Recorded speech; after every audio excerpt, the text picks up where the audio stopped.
Hi guys, and welcome to Quiet History Vault.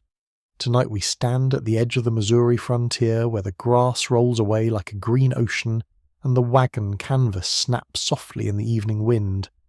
You smell wood smoke, damp wool, ox hide, bacon grease, and the nervous breath of animals that have no idea they're about to become the engine of a very long dream. Somewhere nearby, a child coughs, a kettle clicks, and somebody insists the road cannot be that bad. Adorable. You probably won't survive this, but optimism is part of the packing list. So before you get comfortable, take a moment to like the video and subscribe, but only if you genuinely enjoy what I do here. And while the fire settles, tell us where you are listening from and what your local time is. Now dim the lights and let yourself step into the dust. You trudge beside the wagon before dawn when the prairie is still blue and silver, and the whole camp seems to breathe in its sleep. The wheels wait in the grass, dark circles against the pale earth. Your family has tied pots beneath the wagon bed, tucked bedding into every corner. Wedge sacks of flour beans, bacon, coffee, salt tools, seed spare clothing, medicine, and hope into a space that already feels too small. The Oregon Trail is not one tidy road. It is a braided memory of ruts cut-offs, river paths trading posts, graves gossip and guesses stretching roughly 2,000 miles from the Missouri River country toward the Willamette Valley. That is the clean fact people like to put in school books. 2,000 miles. It sounds almost elegant, does it not? Like a number in a museum label. But under your feet it is not elegant at all. It is grit in your teeth, blisters under your socks, and the slow wooden groan of a wagon that must keep moving, even when your heart wants to sit down in the grass and refuse history entirely. You're not alone. Around you, other families stir awake. Mothers shake children from quilts. Fathers check axles' yokes, chains, harness rifles, and water barrels. Older girls roll bedding with fingers still stiff from sleep. Boys chase loose cattle and pretend not to be afraid. Babies complain quite reasonably about being transported across a continent without being consulted. The wagon train gathers itself by sound. Oxen snort. Tin cups clatter. A man calls for his missing hat. Someone laughs too loudly the way people do when they're frightened and would rather label it excitement. The air fills with the sweet dusty smell of crushed grass and the sharper scent of animals. You place your hand on the wagon side. The wood is cool now, but by afternoon it will burn warm under the sun. At first the journey carries a strange festival feeling. People share advice as if advice weighs nothing. Keep your powder dry. Do not overload. Start early. Rest at noon. Watch the oxen. Never trust a pretty shortcut unless someone else has already suffered through it first. You hear names tossed around like charms.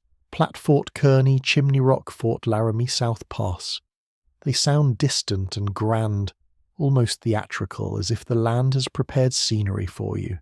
A quirky little truth drifts through camp.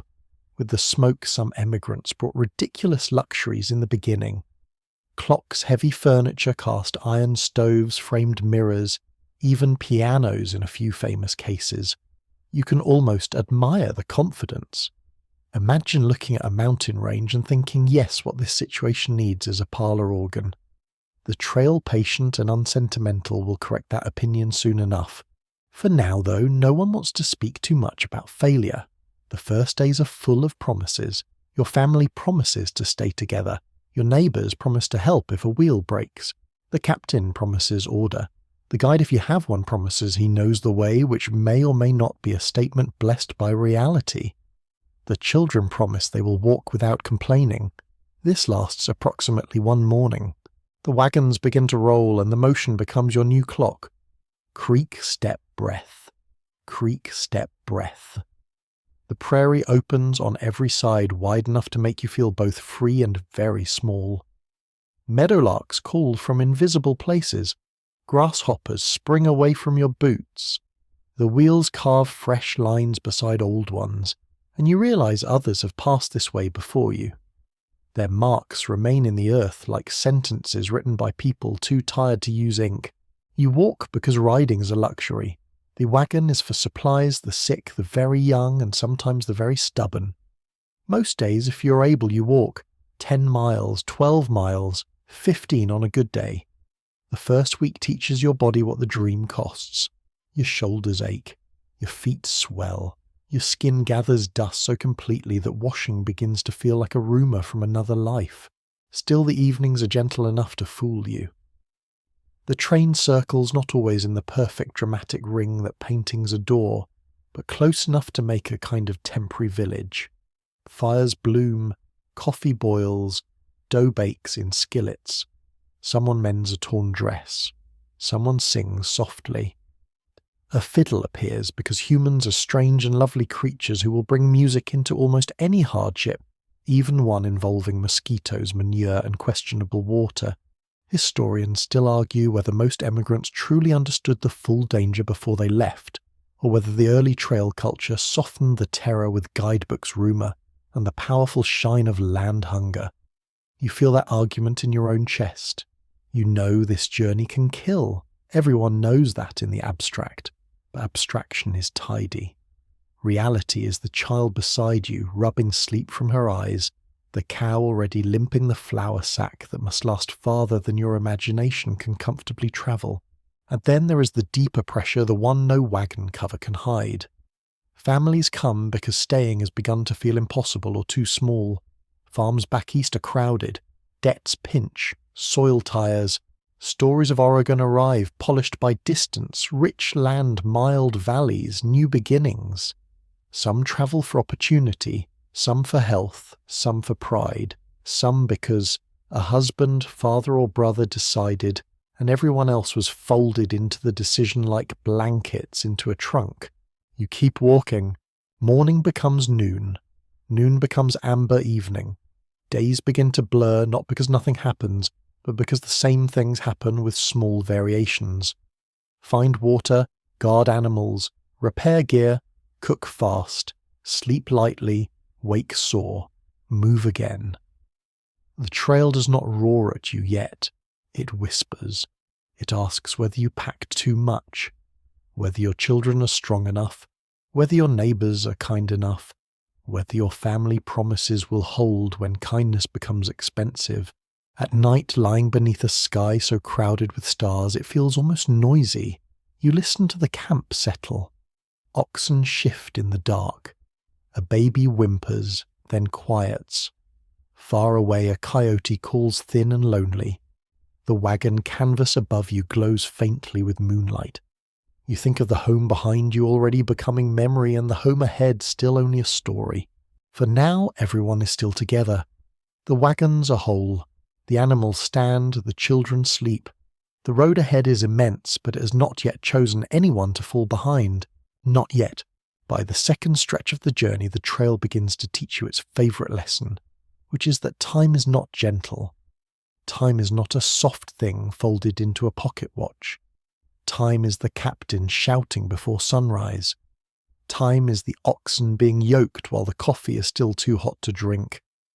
Time is the wet canvas slapped by morning dew, the hurried biscuit in your hand, the child still blinking in confusion, as the wagons creak forward and the day begins without asking whether anyone is ready. You learn quickly that a wagon train is not simply a collection of families. It is a moving machine and every family is one small gear inside it. If one wagon breaks, the machine slows. If one child wanders, the machine stops. If one cow bolts, if one axle splits, if one mother cannot rise from her bedding, if one man insists he packed the spare linchpin somewhere very safe, and then cannot find it, because of course he cannot, the machine feels it, and the machine does not like to wait. At first this seems unkind, then after a few more days it begins to seem practical in a grim dust-covered way. The Oregon Trail season is narrow. Most emigrants try to leave in spring often from jumping off towns along the Missouri River, because they must cross plains, rivers, deserts, and mountains before winter closes the high country. Leave too late, travel too slowly, lose too many days, and the cold may meet you where shelter is thin and choices are thinner. That is the mainstream fact, plain and heavy as a sack of flour. The calendar is not scenery, it is one of the main characters. So now the pace becomes a kind of tyrant. Not a dramatic tyrant with a crown and a velvet cloak, sadly. That would at least add some visual flair.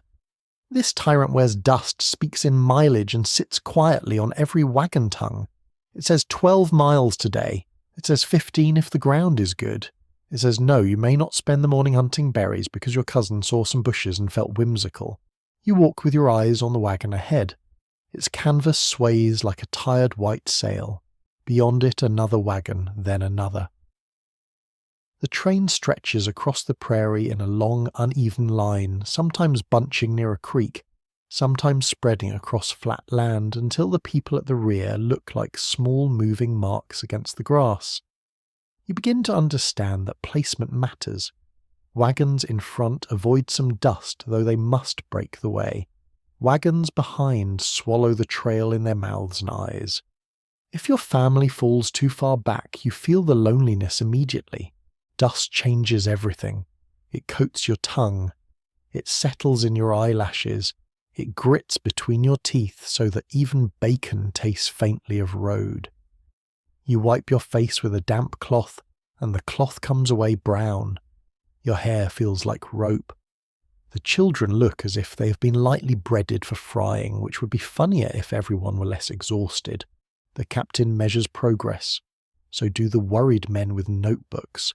So do the mothers silently by how much food remains, how many shoes are wearing, through how often the baby cries, and how slowly grandmother now climbs down from the wagon in the evening.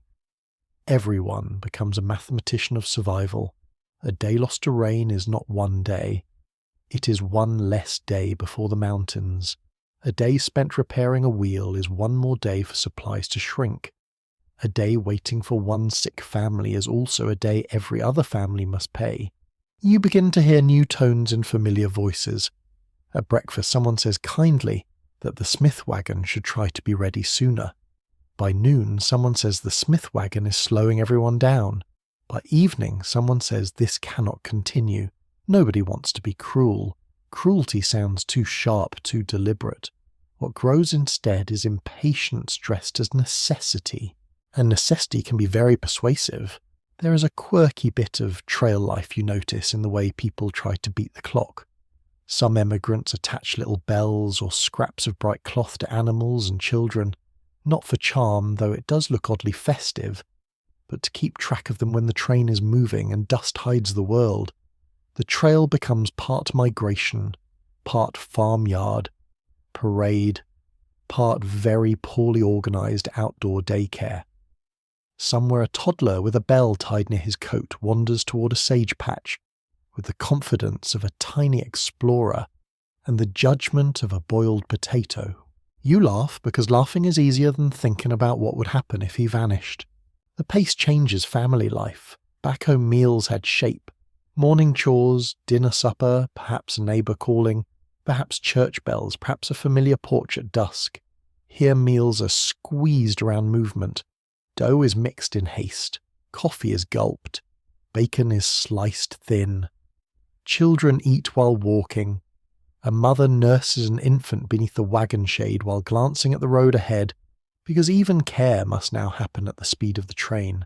The old and the weak feel the pressure first. A grandfather who told fine stories by the fire now takes longer to rise.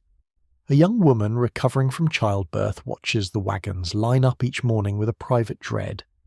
A child with fever is wrapped in quilts and laid among sacks jostled with every rut. If the road is smooth, the family breathes. If the road is rough, the child moans, and the whole wagon seems to flinch.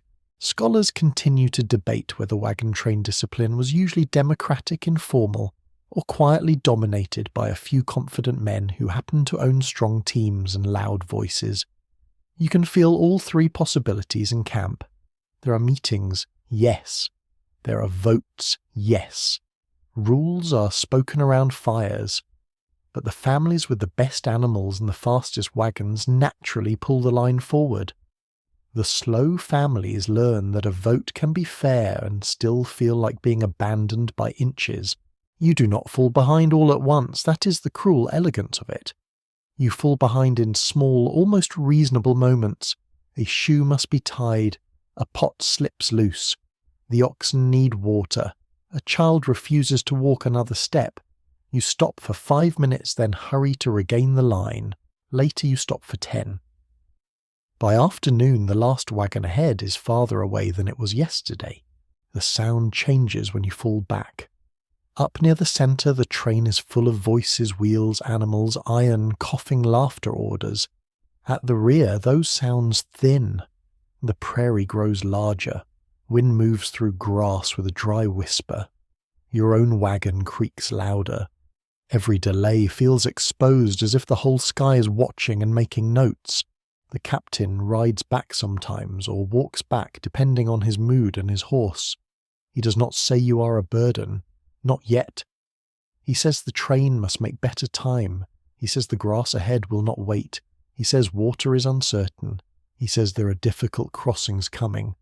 He says winter does not care about good intentions. And there it is, the trail's little bedtime kindness. Winter does not care. By dusk you reach camp late. Fires are already burning. Other families have eaten. Their children are asleep. Your own supper is hurried, smoky, underdone at the edges. You sit on an overturned bucket, rubbing your ankles while your family moves around you, with the slow stiffness of people trying not to admit fear. Ahead the road waits in darkness. Behind the home you left is already too far to return to easily. Around you the wagon train murmurs in its sleep, but you hear what it is really saying. Keep up, keep up, keep up. Sickness does not arrive like a villain in a black cloak. It does not step into camp with thunder behind it and announce itself politely so everyone can prepare. No, sickness is much sneakier than that. It begins with a cough you barely notice, a stomach cramp blamed on bad beans, a headache blamed on sun, a child too quiet in the wagon, a mother who says she's only tired and then says it again, softer. You keep walking because everyone is tired. Tired is normal now. Tired is the new weather. Your legs ache before breakfast. Your shoulders feel full of sand. Your hands are cracked from rope water, soap smoke, and work that never quite ends. So when your sister leans against the wagon wheel and closes her eyes, you do not panic at first. You tell yourself she needs rest. Everyone needs rest. A fine discovery, really. Someone should inform the trail. The day smells of hot dust and animal sweat. The oxen pull with their heads low, their horns moving gently with each step. The wagon canvas above the sick child has been pinned open for air, but the air that comes in is no great blessing. It is warm, dry, and full of powdery grit. A tin cup rattles near the water barrel. A medicine bottle knocks against a wooden box. Inside the wagon, every bump becomes personal. Cholera is the illness everyone whispers about, even when they do not want to name it. In the great overland migrations, especially in the early 1850s, cholera swept through trail communities with terrifying speed, often carried by contaminated water near crowded camps and river crossings. People did not yet understand germs in the modern way, so they blamed bad air, bad food, divine judgment, unlucky vapours, or whatever explanation sounded least frightening at the time. Humanity has always enjoyed being confidently wrong before breakfast. You see how illness turns the trail upside down. Yesterday the question was how many miles you could make.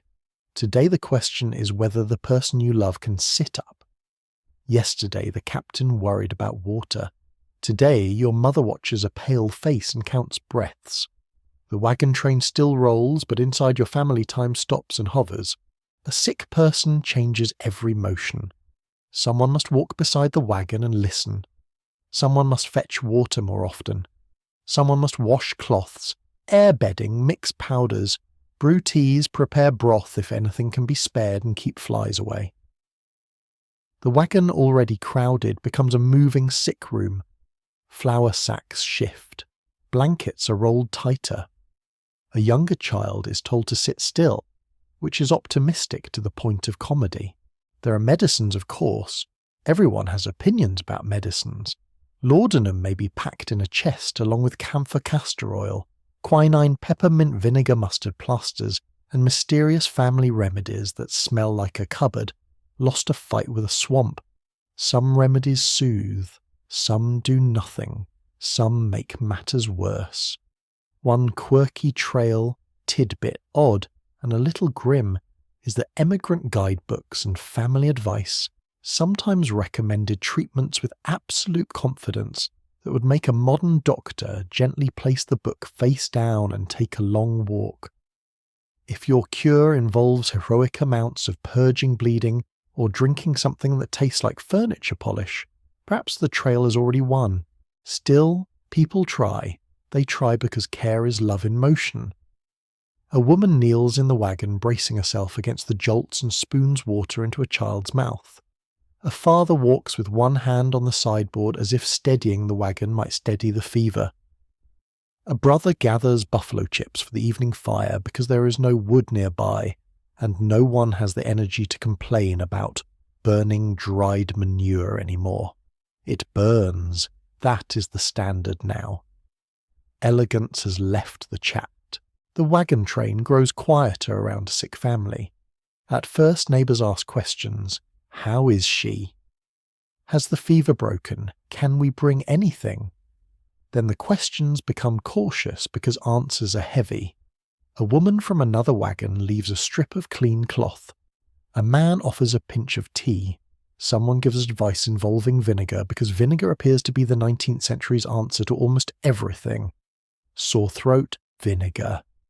Bad smell, vinegar. Existential dread.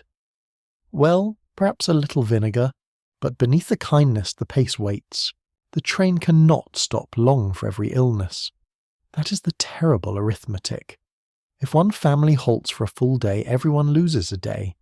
If several fall sick, the whole company may be trapped near poor water or late grass. Camp too long in a fouled place, and more people may become ill. Move too soon, and the sick may worsen. The choice is not between kindness and cruelty exactly. It is between one danger and another, and the trail is generous with dangers. Some historians question how often wagon trains truly abandon sick people outright, compared with the more common pattern of families voluntarily staying behind, hiring help, splitting supplies, or falling so far back that separation became almost inevitable. That distinction matters, but it does not make the moment softer. Whether the train votes to move or the family says go on without us, the sound is the same when the wheels begin turning away. You feel that possibility before anyone says it aloud. At noon, the captain comes to your wagon. His hat throws shade across his eyes. He speaks gently, which somehow makes it worse. The train must reach the next reliable water. The animals need grazing. The ground ahead may be difficult. He says no one wishes to leave you. He says perhaps your family can catch up if the fever passes. He says another slower wagon may remain nearby for a time. May perhaps, if. These small words become cliffs. Inside the wagon, the sick child stirs and asks for home. Not Oregon, not the shining valley. Home. The word lands in the wagon like a dropped stone. Your mother turns her face away for a breath, then returns with that brave, exhausted softness adults use when children have asked for something impossible. You keep moving that afternoon, but only barely. Your family's wagon drifts toward the rear again. The train ahead lifts dust that glows in the lowering sun. The sound of the main company becomes muffled as though wrapped in cloth. You hear your own wheels now each creak and complaint. You hear the water slosh in the barrel. You hear the little breaths from under the quilts. Evening comes, copper-coloured and still. Camp forms ahead before you reach it. Smoke rises in thin blue threads. You arrive late again and nobody says much. A few neighbours glance over then look away, not because they do not care, but because caring has begun to frighten them. You make a small fire. The smoke smells sharp, mixed with dust and grease, and the bitter tang of sickness. Your supper is almost silent. Somewhere in the darkness, a fiddle starts, then stops after a few notes as if the player thinks better of it. Above you the stars appear one by one. They are calm, indecently calm. The prairie spreads out under them wide and listening. In the wagon someone coughs. Ahead tomorrow's miles wait with their arms folded. You lie awake, and for the first time you understand that falling behind is not only about wheels animals or broken gear. Sometimes the trail enters the body. Sometimes the thing that stops a family is invisible. And still the road expects you to rise at dawn. Before people fail, the animals usually begin their quiet collapse. You notice it first in the oxen's shoulders. Yesterday they leaned into the yoke with a slow, patient strength, broad backs rolling under hide darkened by sweat.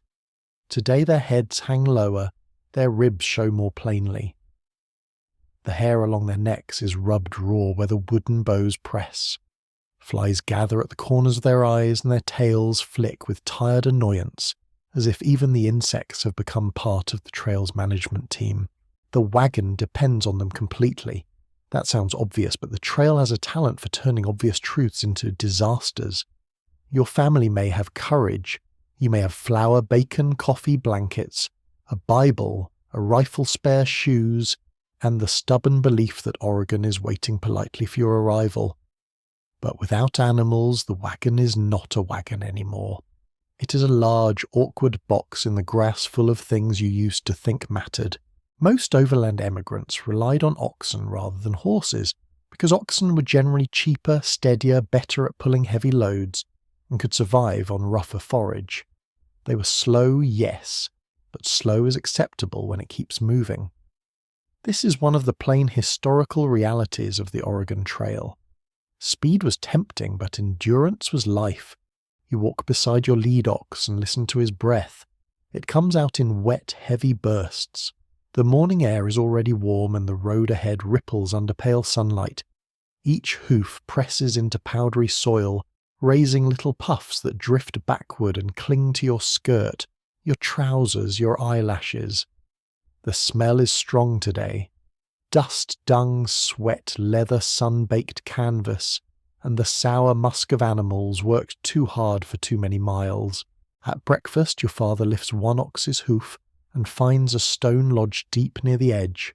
He works it free with a knife while the animal shifts and snorts. Another ox has a swollen neck. A third has begun favouring one leg. Nobody says panic because people on the trail rarely have time for dramatic vocabulary. They say he may need rest. They say we shall watch him. They say perhaps the grazing will be better ahead. Perhaps, that old dangerous word again, the train cannot move faster than its animals. A family with failing oxen becomes slow even if every person is healthy. You can push children to walk. You can force yourself forward through blisters, hunger, and resentment.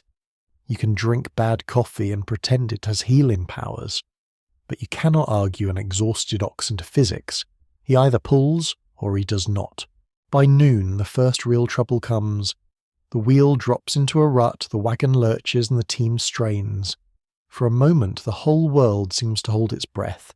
The yoke creaks, chains tighten. The oxen lean forward, hooves sliding. The wagon groans like an old door. Then one animal stumbles to his knees. Everything stops. The sound of the train ahead continues for several seconds, because a moving company does not immediately notice one family's trouble at the rear. Wheels creak on. Voices drift. Then someone shouts. Someone else waves. Your family rushes around the team hands, reaching voices low and urgent. The ox tries to rise, fails, then tries again. Dust clings to the wet patches on his hide. His eyes look wide and strangely human, which is unfair. Animals should not look as if they understand consequences. A neighbour comes back with a spare length of rope. Another man suggests unloading part of the wagon to lighten it. So you begin carrying things down into the grass. A flour sack, a trunk, a bedding roll, the Dutch oven, a crate of plates wrapped in cloth. The sick room smell from yesterday still lingers in your memory, but today the crisis has 4 legs and a yoke mark. Here is a strange little detail from trail life that rarely makes the heroic paintings emigrants sometimes smeared tar grease, or even homemade mixtures onto sore animal necks and hooves, trying to protect them from cracking, rubbing and infection. The result was practical, sticky and deeply unattractive. Nothing says noble westward destiny quite like kneeling in dust while applying questionable goo to a cranky ox. You do it anyway. The captain walks back again. You can tell by his face that he is calculating. Not heartlessly, perhaps, but visibly. One disabled team can be managed if there are spare animals. 2 can become trouble. Several can become a crisis for the whole train. Oxen are lost to exhaustion. Disease, poisonous plants, poor forage, river accidents, theft, straying, and plain bad luck. Every lost animal steals distance from the family it served. The question now is whether another family can lend a team for part of the day. But lending power is not like lending a cup of sugar. If another wagon's oxen pull double, they weaken too. If the whole company slows, the schedule suffers. If your family must leave goods behind, you may continue. If the ox cannot recover, you may need to trade by beg or wait for another solution to come lumbering out of the horizon, which is not exactly famous for convenient customer service. Researchers continue to disagree about how often animal failure rather than illness or weather was the decisive reason families separated from larger companies. Diaries mention all 3 often tangled together. A sick child means slower mornings. Slower mornings mean longer days for the animals. Weak animals mean late arrivals at camp. Late arrivals mean worse grazing. Worse grazing means weaker animals. The trail does not provide tidy categories. It prefers knots. By late afternoon, your family is moving again, but the wagon is lighter. Not enough to feel free, only enough to feel wounded. A small pile of belongings remains behind near the rut where the ox fell. Broken chair pieces, a cracked box, a bundle of books too heavy to justify. You look back until the pile becomes a smudge, and then even the smudge disappears in dust. The ox that stumbled walks now but stiffly. Each step seems borrowed. You find yourself matching your breath to his as if you can lend strength by rhythm alone. The rest of the train has slowed a little, but not much. Nobody wants to camp in poor grass. Nobody wants to miss water. Nobody wants to say that your family's trouble may become everyone's trouble, though the thought moves through camp like smoke. At evening, the animals are unyoked and turn toward grazing. They lower their heads to the grass with a hunger that's almost desperate. You rub the sore places under the yoke. The skin is hot beneath your hand. Nearby other families inspect their teams with new seriousness. The failure of one ox is contagious in the imagination. Everyone looks at their own animals and sees the road ahead written in bone and muscle. The campfire burns low. Supper smells of beans and smoke. Your father says little. Your mother folds a cloth slowly over and over, though it is already folded. A child asks whether the ox will be better tomorrow. No one answers quickly. Above the camp, the sky deepens. The wagons sit in a loose curve, pale canvas dimming into grey. For a moment they look peaceful, almost like sleeping houses. But houses do not need to wake before dawn and drag themselves over a continent. You listen to the oxen cropping grass in the dark. Chew, step, breathe. Chew, step, breathe. It is a soft sound, almost comforting, until you remember how much depends on it. Tomorrow the road will ask the animals again, and if they cannot answer, your family may stop before any person chooses to. By the time you reach the next river, the whole wagon train has grown quieter. Not silent, of course. Nothing with oxen, children, iron pots, wet ropes, and nervous adults can ever be truly silent. But the usual chatter thins as the water comes into view. The river lies ahead under the pale sky, shining in bands of brown, silver and green. From a distance it looks almost peaceful, which is rude of it. Up close it mutters over hidden stones, tugs at roots, curls around sandbars and carries little branches along as if casually demonstrating what it does to things that fall in. You stop on the bank and feel the ground soften beneath your shoes. Mud sucks at your soles. The air smells different here, damp and mineral-rich, layered with wet grass, animal dung, willow leaves, and the sour odour of churned riverbank. Mosquitoes hover with the enthusiasm of tiny unpaid tax collectors. Oxen lower their heads toward the water, but men shout and pull them back, because nothing may happen simply anymore. Even drinking requires management. River crossings are among the great interruptions of the trail. The Platte, the Kansas, the Green, the Snake, the Columbia system farther west, and many smaller streams can delay emigrants for hours or days, depending on depth, current weather ferry access, and plain luck. Some crossings are fordable, some require ferries, some demand that wagons be caulked, raised, unloaded, floated, or dragged through in stages. Water which looks like relief from dust often becomes the day's most patient enemy. The captain sends men along the bank to test depth. They carry poles and shout back guesses, waist deep here, too swift there, gravel bottom farther down. Someone says a crossing might be better in the morning. Someone else says the river could rise overnight.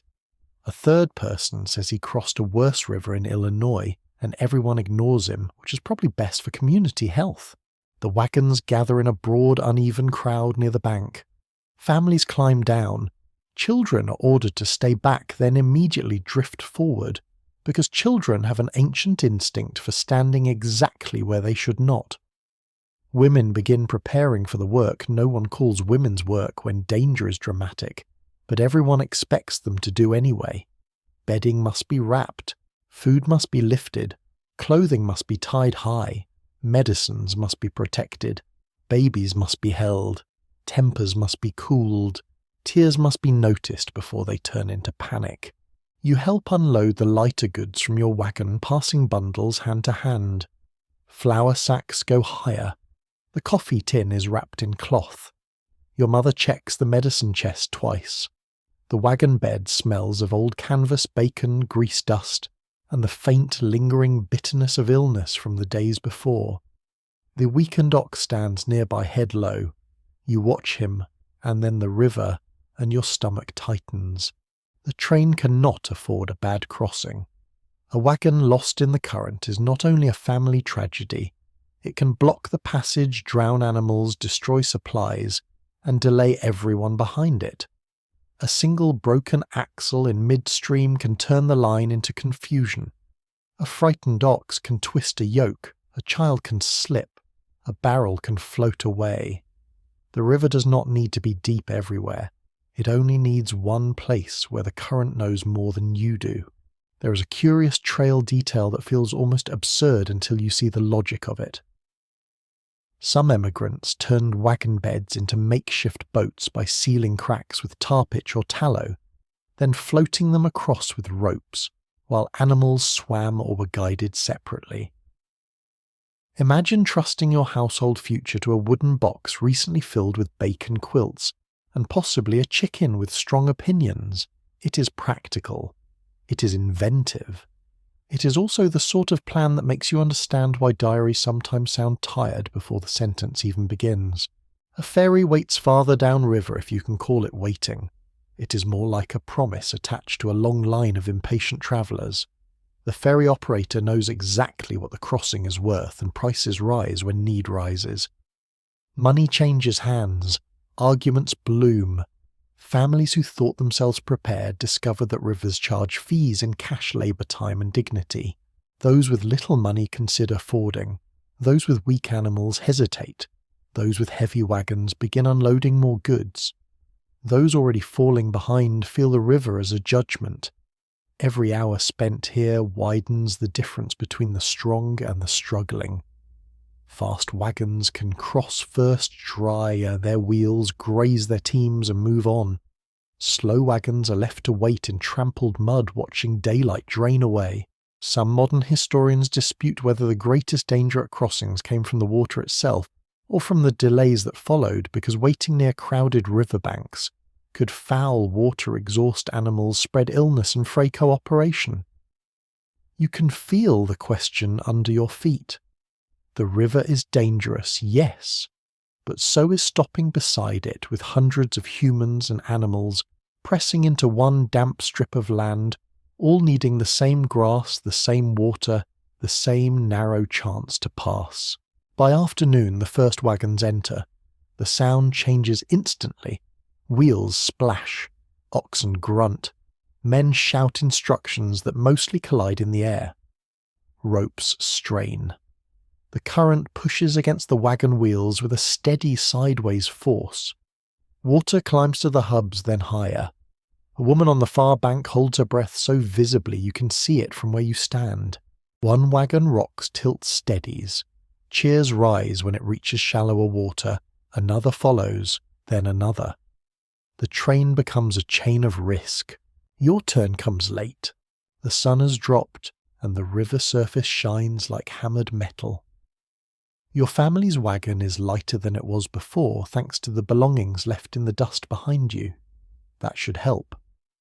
The weakened ox is placed where the others can share more of the pull. Your father checks the yoke. Your mother holds the smallest child against her hip. You stand near the bank with your shoes already wet and your hands cold from fear. The team steps into the river. At first, all is controlled. Mud swirls, the wagon dips, water curls around the wheels. Then the current catches the side and presses hard. The animals lean. The injured ox stumbles but does not fall. Someone shouts. A rope tightens from the far bank, several men pulling together. The wagon jerks, slides, and for one long moment the world narrows to the creak of wood and the slap of water against the boards. You think of the sick child. You think of the tired ox. You think of the pace, always the pace. And you understand that the river is not merely something to cross. It is a place where the train is sorted again quietly and without mercy. When the wheels finally bite into gravel on the far side, your knees feel weak. Your mother laughs once breathlessly, not because anything is funny, but because the body sometimes mistakes relief for humour. The wagon climbs the bank. Water pours from the wheels. Your clothes cling cold against your skin. The oxen stand trembling, but not everyone has crossed.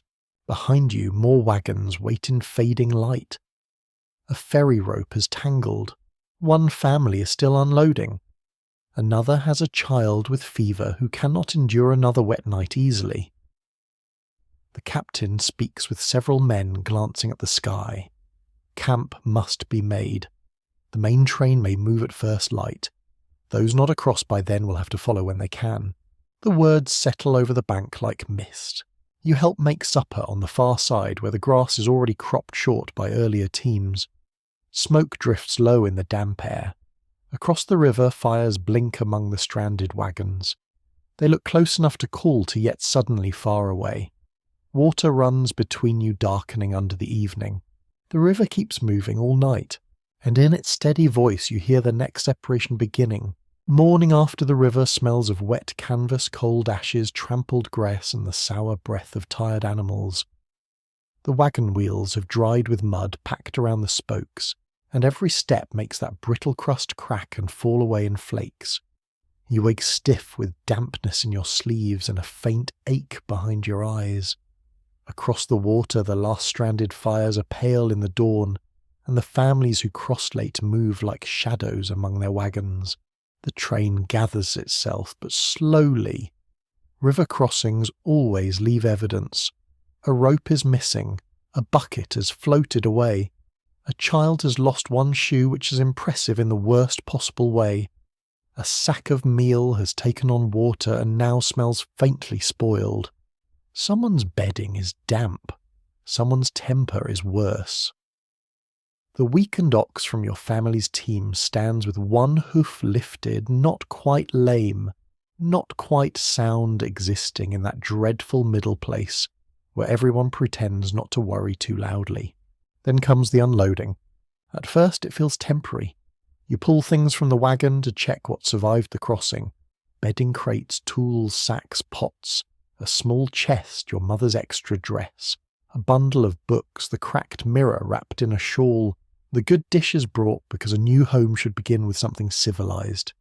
But once everything lies in the grass, the truth is impossible to avoid. The wagon must be lighter. A covered wagon used by emigrants was usually not the enormous Conestoga wagon from popular imagination, but a smaller farm wagon fitted with a canvas cover, often carrying roughly a ton or more if overloaded. That is one solid historical fact worth keeping under your pillow tonight, though perhaps not literally because it is very heavy. Many families began with too much weight, then learned by misery that the trail charges interest on every extra pound.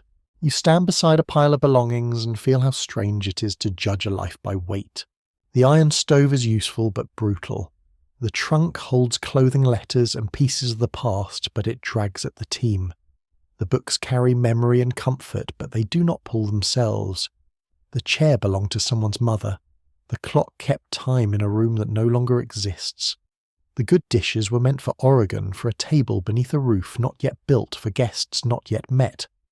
They gleam briefly in the morning light, absurdly delicate among ox droppings and river mud. The trail is very good at humiliating sentimental objects. All along the route, emigrants discarded property when wagons proved too heavy or animals weakened. Travellers later wrote of roadways lined with furniture tools, books, clothing, and broken household goods. Some stretches became almost like outdoor auctions without the auctioneer, except everything was free and nobody wanted to carry it. Imagine a landscape where a feather bed, a rocking chair, and a crate of china sit in the grass like confused ghosts of domestic life. Here is a peculiar detail that feels almost comic until you think about it too long. Some people buried possessions with the hope of returning for them, later marking the place with stones, branches, or a note. This was wildly optimistic. The prairie does not keep a lost and found desk. Wind moves markers. Animals nose at the ground. Other travellers dig. Memory shifts. Still, a person kneeling to bury a family keepsake is not being foolish exactly. They are buying a few minutes of hope. Your father says the stove must go. No one answers at first. The stove is black iron, squat and stubborn, with a little door that opens like a mouth. It cooked meals in the old home. It was supposed to cook meals in the new one. It is almost funny in a cruel little way that the object meant to make a future house feel like home now threatens to keep you from reaching that house at all. Your mother touches the lid once, then turns away. That is the goodbye. Not dramatic, not theatrical. Just fingers on iron, then a face carefully composed. The men drag it from the wagon bed and set it near the riverbank where other abandoned items already lie. A cracked washtub, a splintered crate, a child's little chair, a sack of damp cornmeal, a stack of books with swollen pages. The stove lands with a thud that seems too final for so small a sound. Then the sorting continues. You give up extra blankets, though nights can be cold. You keep the rifle, the tools, the food, the medicine, the water vessels, the axle grease. Practical things become sacred. Sacred things become negotiable. Your mother unwraps the good dishes and chooses 2 plates to keep. The rest are stacked beside the trail. She does not cry. You almost wish she would, because the quiet is harder. A continuing argument among trail researchers asks whether abandoned objects should be read mostly as signs of poor planning, changing conditions, or the emotional shock of migration itself. Standing here, you suspect the answer is yes to all of it. Families misjudged the road. Weather changed. Animals failed. Rivers delayed them. But also people had to learn object by object that a life could not be carried whole. Migration was not only movement through space, it was a long negotiation with loss. Children understand the process in fragments. One clutches a wooden toy and asks if it is too heavy. Another tries to rescue a cracked cup from the discard pile. A little girl finds the mirror, sees her dust-streaked face and laughs because she looks like a stranger. Then the mirror is left behind and her laughter fades. You want to tell her Oregon will have mirrors. Oregon will have chairs and stoves and dishes. Oregon will have everything again. But the trail has made you suspicious of promises, so you say nothing. The wagon, once repacked, looks different inside. More air, Fewer soft things, more hard edges. The bedding is tighter, the food sacks are easier to reach. The sick child has a little more room to lie still. The oxen, when yoked, lean forward, and the wagon moves with less complaint. That improvement feels like betrayal. The stove is gone, the dishes are gone, the books are gone, and yes, the wagon rolls better. How rude of physics to be correct. As the train starts, you glance back. The abandoned pile recedes in the grass. Already another traveller from a later wagon is walking toward it, perhaps to salvage a hinge, a pot lid, a strip of cloth, some small useful remnant. Nothing stays purely lost for long on the trail. One family's farewell becomes another family's repair. The road ahead dries and hardens under the climbing sun. Dust rises again, familiar as breath. The oxen pull more steadily, though the injured one still favours his foot. The main train stretches out, eager to recover time lost at the river. You fall into step beside the wagon and feel the emptiness behind you, not just in the wagon bed, but somewhere under the ribs. You think of the objects left along the road, scattered from Missouri to Oregon like breadcrumbs for a story no one wants to follow backward. Chairs, trunks, feather beds, tools, toys, books, stoves, keepsakes. Each one says someone believed they could bring more of themselves than the trail allowed. By midday the river's out of sight, the stove is gone, the mirror is gone. The damp smell is burned away, replaced by sun-dust leather, and the steady animal warmth of the team. Yet every creak of the lighter wagon seems to ask the same soft question. When a family can no longer keep walking, what else will it be asked to leave behind? Children change the shape of every morning. You understand this before the sun clears the grass. Adults rise with groans, curses swallowed politely, and the heavy discipline of people who know the wagon train will not wait for them. Children rise in pieces. One cannot find a stocking. One has slept curled around a tin cup, and now claims the cup is his property forever. One wakes hungry, another wakes furious, and the smallest wakes with the stunned expression of someone who has just remembered that the entire continent is still outside. The camp is grey with dawn. Smoke lies low in the grass. Coffee boils with that bitter blessed smell that makes adults believe in civilization for another 8 minutes. Bacon spits in a skillet. Oxen shuffle near the wagons, their breath steaming faintly in the cool air. A baby cries beneath a quilt, thin and urgent. Somewhere a mother says hush in the soft voice of a woman who has already said hush 3,000 times since leaving Missouri. On the Oregon Trail, children made up a significant share of many emigrant parties, and they usually walked much of the way unless they were very young, ill, or injured. That plain fact sounds simple until you watch it happen. Children walked beside wagons, chased animals, gathered fuel, carried water, watched younger siblings, and learning the geography of exhaustion one blister at a time. They were not merely passengers in a pioneer painting. They were small workers in a moving household that had misplaced its floor roof and patience. You help lace a child's shoe while the train forms.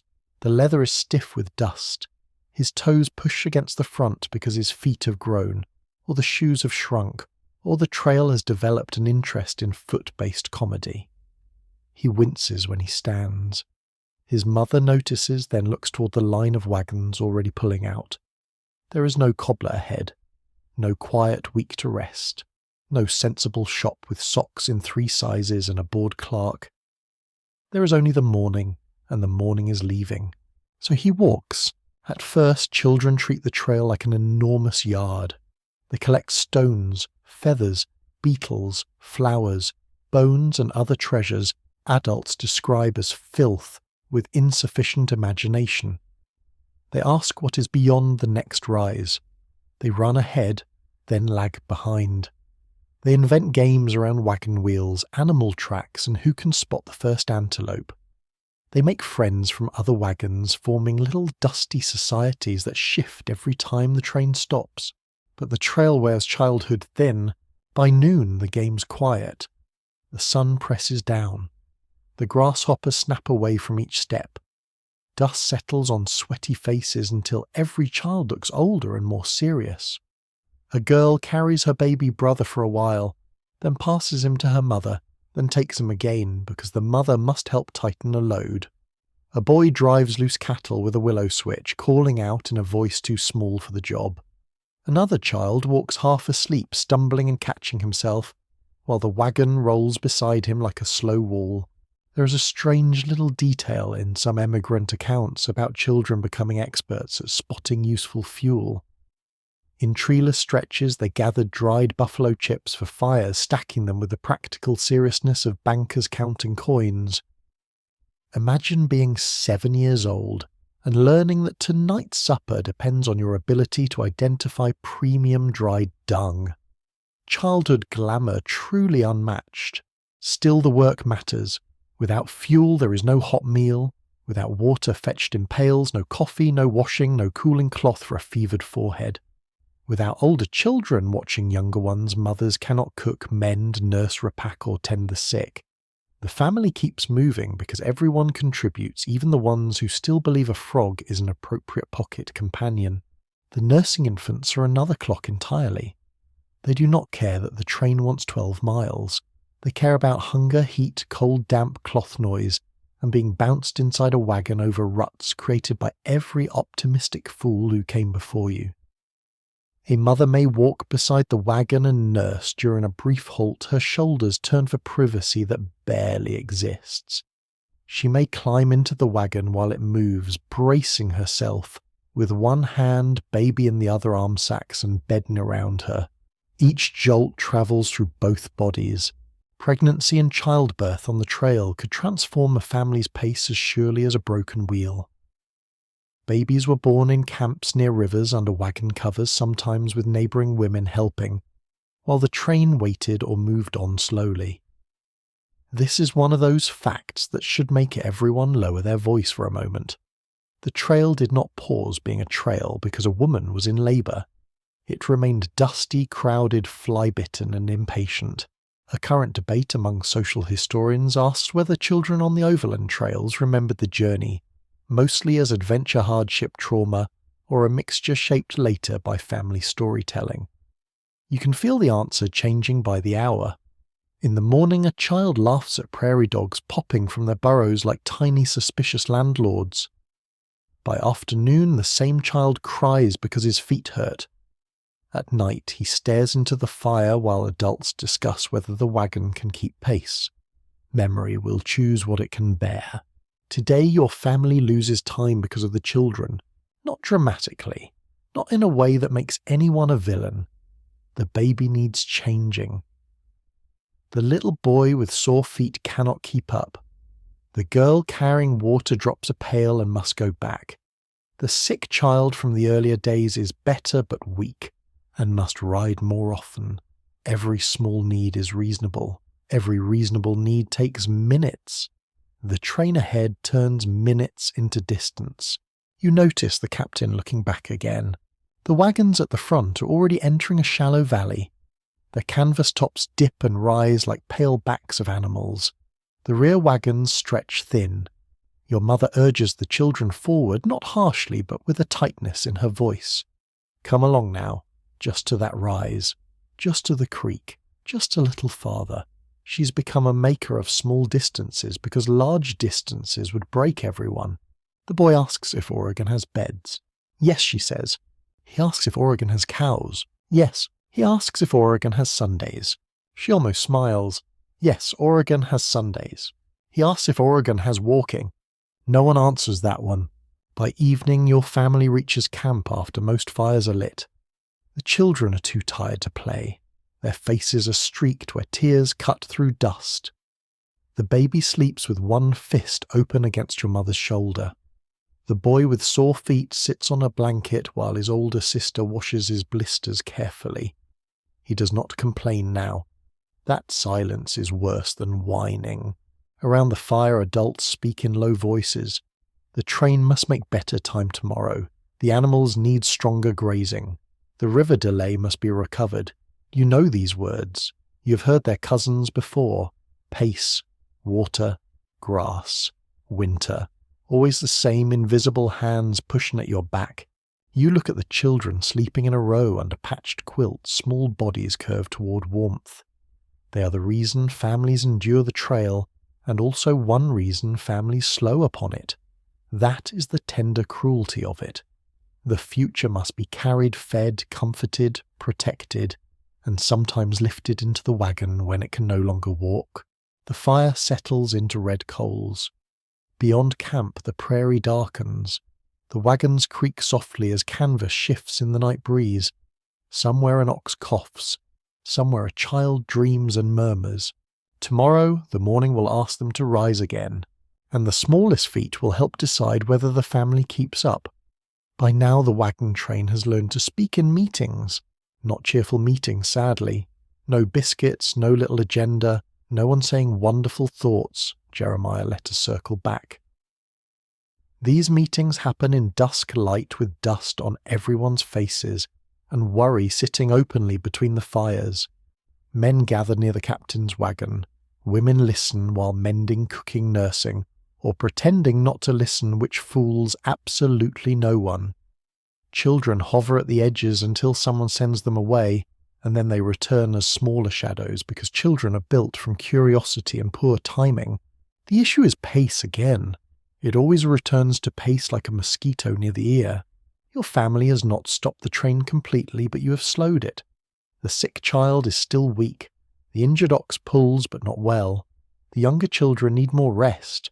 Your wagon arrives late, wakes late, packs late, and trails behind. No single delay seems unforgivable. Together they form a pattern, and patterns are dangerous on the trail.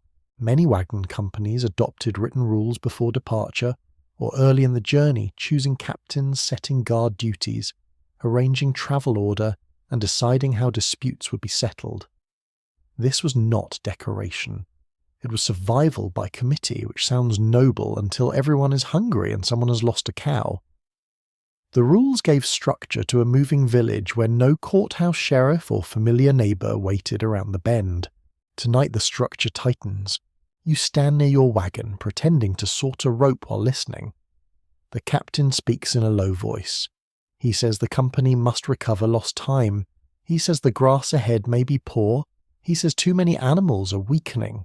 He says the later the train reaches the mountains, the more danger there is for everyone. The words are calm, but they land hard. Another man answers that no Christian company leaves families in distress. Someone mutters that no Christian company should let one wagon endanger 20. A third voice says help has already been given. Another says help must continue. The argument moves like fire in dry grass, not blazing exactly, but spreading beneath the surface. You hear your father's name. It is strange to hear your family discussed as a problem. Not as people, not as the mother who shared coffee when another woman ran out, not as the child who gathered fuel, not as the ox that pulled faithfully until its leg began to fail. A problem, a delay, a risk. The trail turns beloved people into logistical questions, and really the trail should be ashamed of itself. There is an odd custom some companies used when discipline frayed. They held formal votes on matters like travel order, guard duty, Sabbath rest fines for loose animals, and whether to continue waiting for a delayed party. Imagine democracy conducted beside a pile of buffalo chips while everyone smells like wet wool and bacon smoke. It is both admirable and faintly ridiculous, which is true of many human institutions. The captain calls for opinions. No one says abandon. Not plainly. The word is too ugly for evening air. They say divide the train. They say send faster wagons ahead. They say slower families may follow together. They say leave a note at the next creek. They say wait at Fort Laramie, or perhaps not Fort Laramie, perhaps somewhere nearer if conditions allow. Everything is wrapped in softened language, but the shape beneath it is clear. Your family may not remain with the main company. Your mother sits by the fire with the baby against her shoulder. Her face is turned toward the flames, but you know she hears every word. The sick child lies under a blanket nearby, awake and still. The younger boy with sore feet watches the adults through half-closed eyes. Children understand more than adults wish, especially when adults begin speaking carefully. Among historians of migration, there is still lively disagreement over whether wagon-train separations were usually acts of harsh group judgment or practical arrangements that later memory made crueler. You can see why the question survives. The people around the captain's wagon are not monsters. They have shared food. They have pushed wheels from mud. They have sat with the sick. But they also have their own children asleep under their own canvas, their own animals thinning at the ribs, their own fear of snow on distant passes. Compassion has weight, and every wagon is already overloaded. A woman named Mrs. Bell speaks from the edge of the gathering. Her voice is tired but steady. She reminds them that only last week your father helped repair her wheel. Another woman says your mother nursed her fevered daughter through one long night near the river. For a moment the air softens. You feel a little warmth return. Then someone says gratitude will not move the train. No one answers quickly. The captain proposes a compromise. The main company will leave at first light and travel a shorter day than planned. Your family and 2 other slower wagons will follow as best they can. If you catch up by noon, you continue together. If not, the faster wagons will press on to the next good camp. A message will be left. Perhaps men may ride back if animals can be spared. Perhaps again, that tiny word with a knife under its coat. Your father agrees because what else can he do? Refusing would not make the ox stronger. Anger would not heal the child. Begging would not add daylight. He thanks them for past help. His voice does not break, and because it does not, you know how much force holds it steady.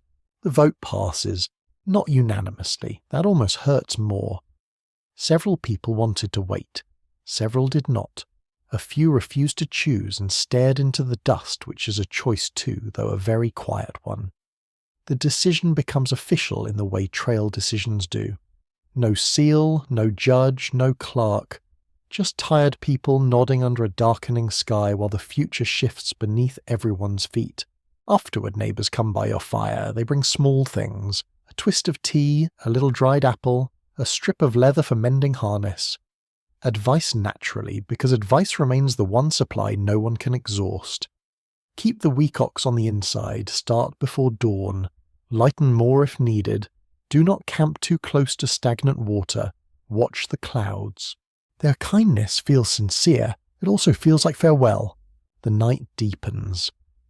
The main camp settles early, determined to rise quickly.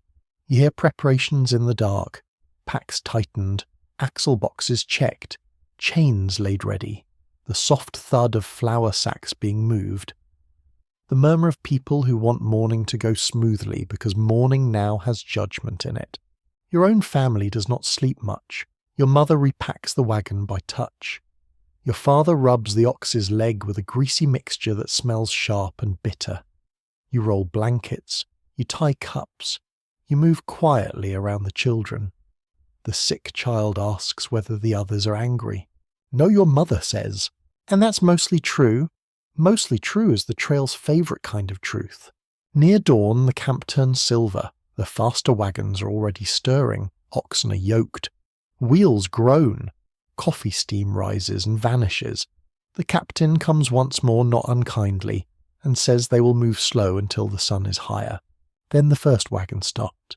You stand beside your own wagon, not yet ready, and watch the line pull away.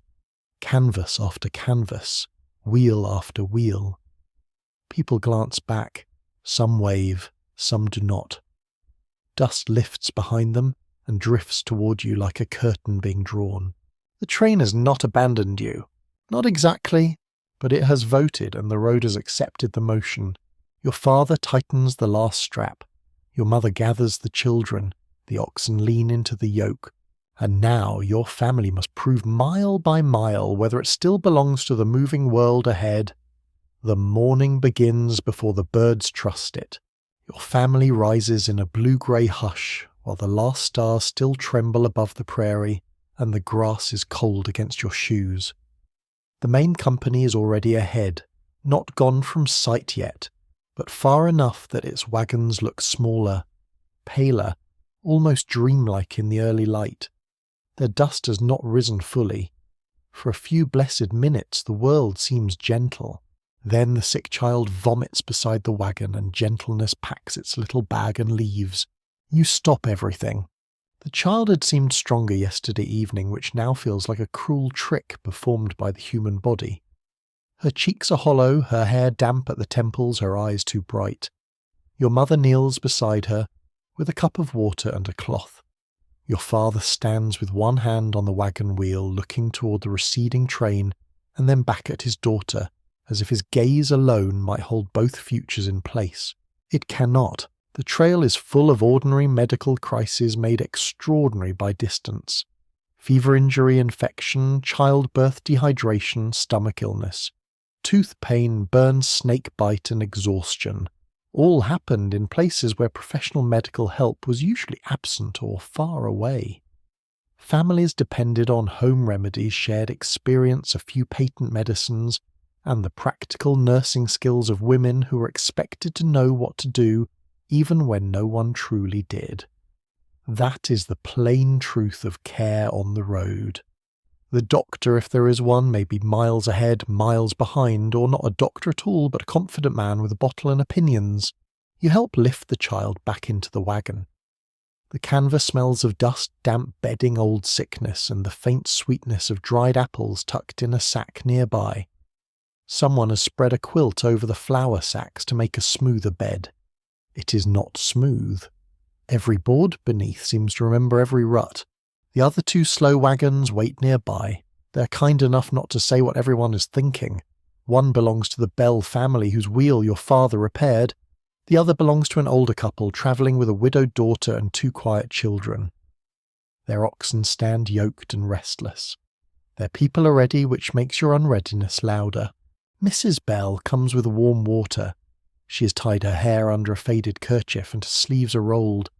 She takes one look at the child and makes a small sound in her throat, not fear exactly, but recognition. She has seen the trail do this before. She begins helping your mother without asking. Cloths are rinsed. Bedding is shifted. The child is cooled and soothed. A little broth is warmed, though it smells mostly of hope and salt. A peculiar bit of frontier medicine appears from the older woman's chest. She offers a charm bag sewn with herbs, a coin, and a scrap of paper with a Bible verse folded inside. It is not the only medicine offered. There is pepperminty laudanum, carefully measured vinegar water, and a mustard plaster. Someone swears helped a cousin in Ohio. The charm bag seems odd, but no one laughs. On the trail, belief itself becomes part of the supplies. If it comforts a child, it earns its place. The sun lifts. The main company grows smaller. Your father says you must move slowly. Your mother says the child cannot endure the jolting. Mrs. Bell says perhaps you wait 1 hour and then try. The older man says the next water is not too far if the map is honest, and then he gives the map a look, suggesting it has personally betrayed him before. This is the sick bed beside the ruts.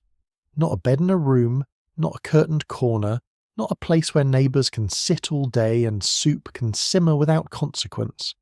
It is a bed inside a wagon that must either move and hurt the patient or stay and endanger everyone tied to it. Caregiving and travel pull in opposite directions, both claiming to be love. Recent scholarship often asks whether emigrant diaries understate caregiving labour, because so much of it was considered ordinary women's work rather than an event worth recording.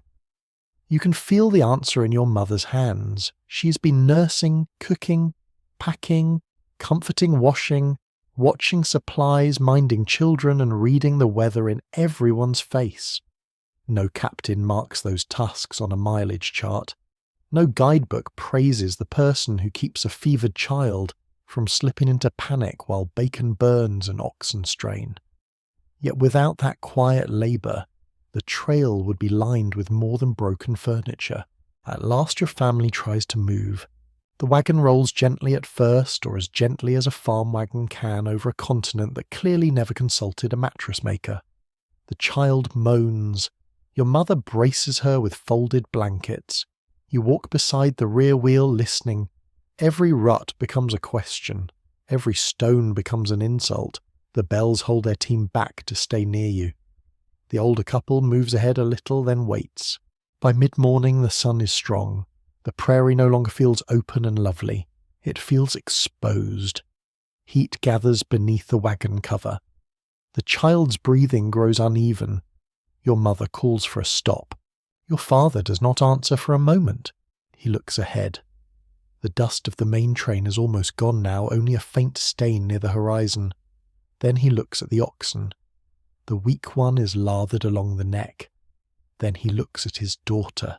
"Stop," he says. The word is small, it changes everything. You make camp beside the ruts, though it is not a campsite in any proper sense. There is no good shade except the wagon itself. The grass is short. Water must be rationed. The ground is uneven. The road runs just beside you, marked by countless wheels, as if the whole migration is passing within arm's reach and still cannot help. The bells stop too for now. Mrs. Bell sits with your mother. Mr. Bell helps your father loosen the team and inspect the sore ox.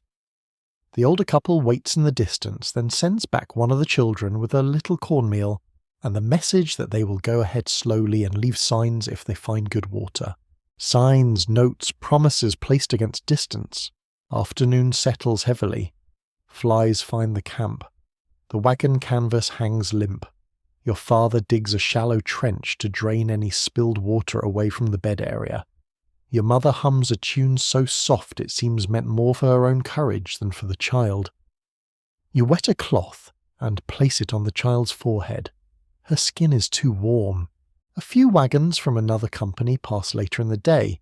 They slow, ask what is wrong, offer news advice, and a little quinine. One woman leans down from her wagon and says there is a better camp 2 miles ahead, with some brush for shade. 2 miles, it might as well be 20. As evening comes, you realize the main company will not be caught today. The thought lands quietly without drama. There is still the bell wagon nearby. There is still your family. There is still a fire to make and water to warm and animals to guard. Life continues in tiny tasks because tiny tasks are sometimes the only bridge over fear. The ruts beside camp glow in the low sunlight. They look like old scars in the earth. You imagine the wagons ahead already circled near water, their children eating supper, their animals grazing their fires, bright and ordinary. You try not to resent them. You fail a little. Then you feel guilty because they are afraid too. Everyone is afraid. The trail simply gives each fear a different shape. Night arrives slowly. The child sleeps at last. Your mother sits beside her head, bowed, one hand resting on the quilt. Your father stands beyond the firelight, looking east, then west, then at nothing. You lie near the wagon wheel, wrapped in a blanket that smells of smoke and dust. The prairie sounds larger without the full company around you. Crickets rasp, oxen shift. Far off a wolf calls, or perhaps only a lonely dog. The road lies quiet, waiting for morning. Today care has won. Tomorrow the miles will ask for payment. By morning the Bell family is still with you, and that fact feels like a small fire kept alive through rain. Their wagon stands a little way off, grey canvas, pale in the dawn, oxen already shifting under the yoke. They could leave. Everyone knows they could. They are not bound to your family by blood contract or law, only by memory, kindness, and the stubborn human feeling that if you once shared coffee beside a river, perhaps you should not vanish at the first hard moment. The sick child has slept, though not deeply. Her fever has eased a little, or perhaps the cool morning makes everyone hopeful. Your mother checks her forehead, then says nothing. Silence can mean many things on the trail. Today you choose to make it mean maybe. The main company is gone now, not just ahead. Gone. No dust hangs on the horizon. No pale wagon covers ripple in the distance. The ruts remain pressed into the earth, a road made by people who did not stop. You stare at them for a while, as if looking long enough might bring the train back into sight. It does not. The trail is not sentimental. We have established this, unfortunately. Neighbourly aid was essential to overland migration. Families shared tools, helped repair wagons, watched children nurse the sick, lent animals when they could, and pooled labour at crossings or steep grades. Yet this cooperation existed within constant scarcity. Food ran down, animals weakened, weather shifted. A kindness that cost little in May could feel dangerous by August. That is one of the trail's colder lessons. Mrs. Bell comes to your fire with a small packet of tea and 2 hard biscuits. She offers them to your mother as if they are nothing. They are not nothing. Her own children are watching. Her own flour barrel is lower than it was. Her own husband has been counting strips of bacon with the grave expression of a banker reviewing national debt. Your mother accepts with both hands. "Thank you," she says. Mrs. Bell only nods. There are moments when language is too decorative. The plan is to move gently, resting often, and reach the brush camp the passing woman mentioned. 2 miles. The number sits in everyone's mind like a dare. 2 miles used to be a stroll to a neighbour's place, a distance crossed before supper, a length barely worth naming. Now it is a negotiation with fever hooves, wheels heat, and whether the weak ox can bear another day. The Bells help you load.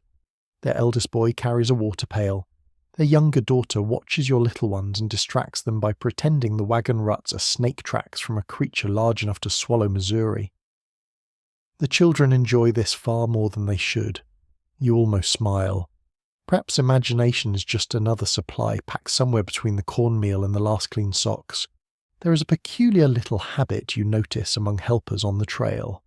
People sometimes marked advice directly on scraps of wood stones, or paper left in cleft sticks for those behind. A note might say water ahead, bad ford grass, poor take left road, or in less official language, do not be fools here. The trail becomes a whispering bulletin board, though one edited by wind-rain animals and the occasional traveller with terrible spelling.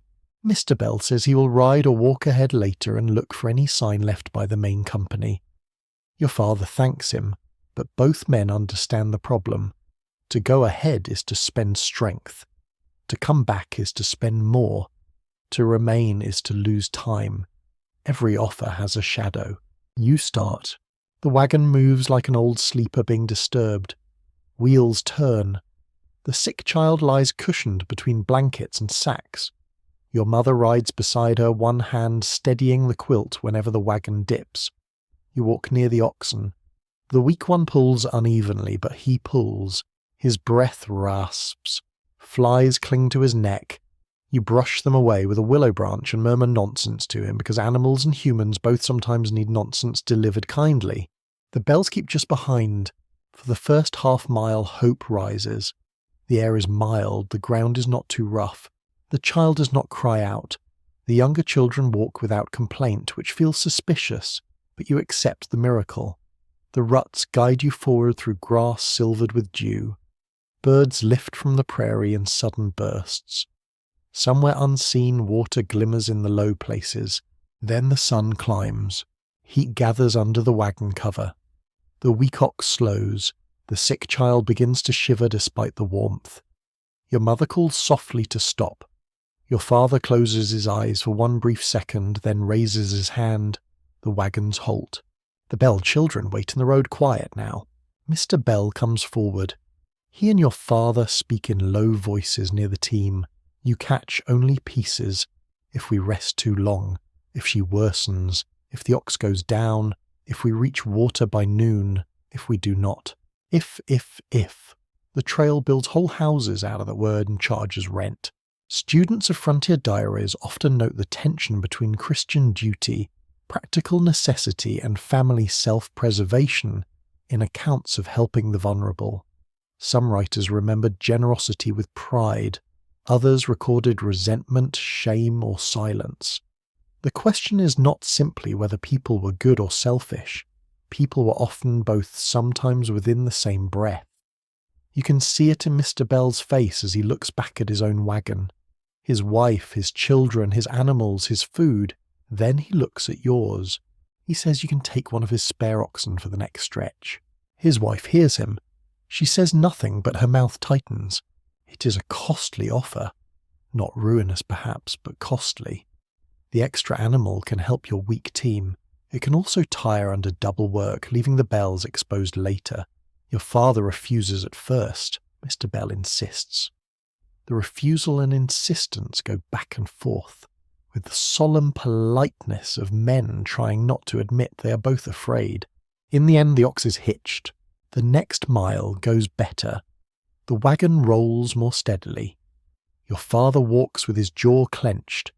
Mr. Bell carries his rifle and scans the ground ahead, not because there is immediate danger, but because a man who has given away animal power needs something to do with his worry. Mrs. Bell walks beside your mother for a while. Their voices are low, blending with the creak of wheels and the steady clink of chains. Near midday you reach the brush camp. It is not much. A shallow draw. A few scrubby trees, a little shade, grass already grey-short by earlier travellers, and a seep of water that must be dipped carefully to avoid mud. Beautiful, number adequate barely. Tonight barely feels like luxury. You stop under the thinnest shade in history which still counts because it exists. The child is lifted down and laid where air can move around her. The animals drink in turns. The bells make their camp nearby, but you can feel a difference now. They have stayed longer than planned. Their help has crossed from neighbourly into risky. In the afternoon, Mr. Bell walks ahead to search for signs. He returns near sunset with a scrap of paper found in a split stick by the trail. The captain's hand, or perhaps the hand of another man, says the main company will press on to better grass and wait if possible near the next creek. If possible, nobody reads the phrase aloud twice. Supper is thin. Cornmeal mush, a little tea, one biscuit broken among children. The Bell family eats quietly. Their youngest asks when they will catch the others. Mrs. Bell tells him soon. Her voice is gentle. Her eyes are not. Later, as dusk turns the prairie lavender, you hear Mr. and Mrs. Bell speaking beside their wagon. Not arguing. That would be easier to understand. Their voices are low, tired, careful. They're counting food. They're counting miles. They're counting what kindness costs when the road keeps stretching ahead. You sit by your own fire and watch sparks rise. Compassion has carried you through this day. It has given you T-Labour animal strength company and the comfort of not being alone beside the ruts. But compassion is not endless. It lives inside bodies that tire wagons, that empty teams that weaken, and parents who must choose their own children too. The bells have helped. Now they are hesitating, and in that hesitation, soft as breath over coals, you hear tomorrow arriving. The bell wagon leaves at sunrise. No one calls it leaving you behind. That would make the words too sharp, too honest, too difficult to swallow with the morning coffee. Mr. Bell says they will go ahead slowly. Mrs. Bell says they will send word if they find the main company. Their eldest boy gives your little brother a smooth stone he's been carrying for luck, which is very generous and completely useless the way many tender gifts are. Then their oxen lean into the yoke, the wheels turn, and the Bell family begins to move west. You stand beside your wagon and watch them go. The sound fades by degrees. First the clank of chains, then the creak of wheels, then the voices, then only the faint hush of grass and the small noises of your own camp remain. It is astonishing how loud absence can be. The prairie does not become empty all at once. It empties slowly like water draining from a basin. Your sick child lies in the shade of the wagon, breathing more evenly than yesterday, which should feel like victory. It does not. The weak ox grazes nearby his head, low his ribs, plain beneath his hide. The other animals crop the short grass with a tired patience that seems almost holy. Your mother folds a damp cloth. Your father studies the road ahead, though there is nothing to see but ruts, sky, and the long shimmer of morning. On the Oregon Trail, some families did become separated from their wagon companies because of illness, animal failure, birth, death, or broken equipment. Separation did not always mean instant doom, but it changed everything. A large company offered labor protection advice, shared tools, and emotional courage. A single family or a very small cluster faced the same landscape with fewer hands and fewer options. That is the plain fact now sitting beside your fire. The camp seems too small for the world around it. Yesterday the Bell children moved between wagons. Mrs. Bell's kettle steamed near yours. Mr. Bell's voice drifted through the dusk. Now your camp has one wagon, one fire pit, one sick bed, one damaged team, and a ring of trampled grass already losing its shape. The ruts run past you like a river of dried earth. They do not pause, they only point.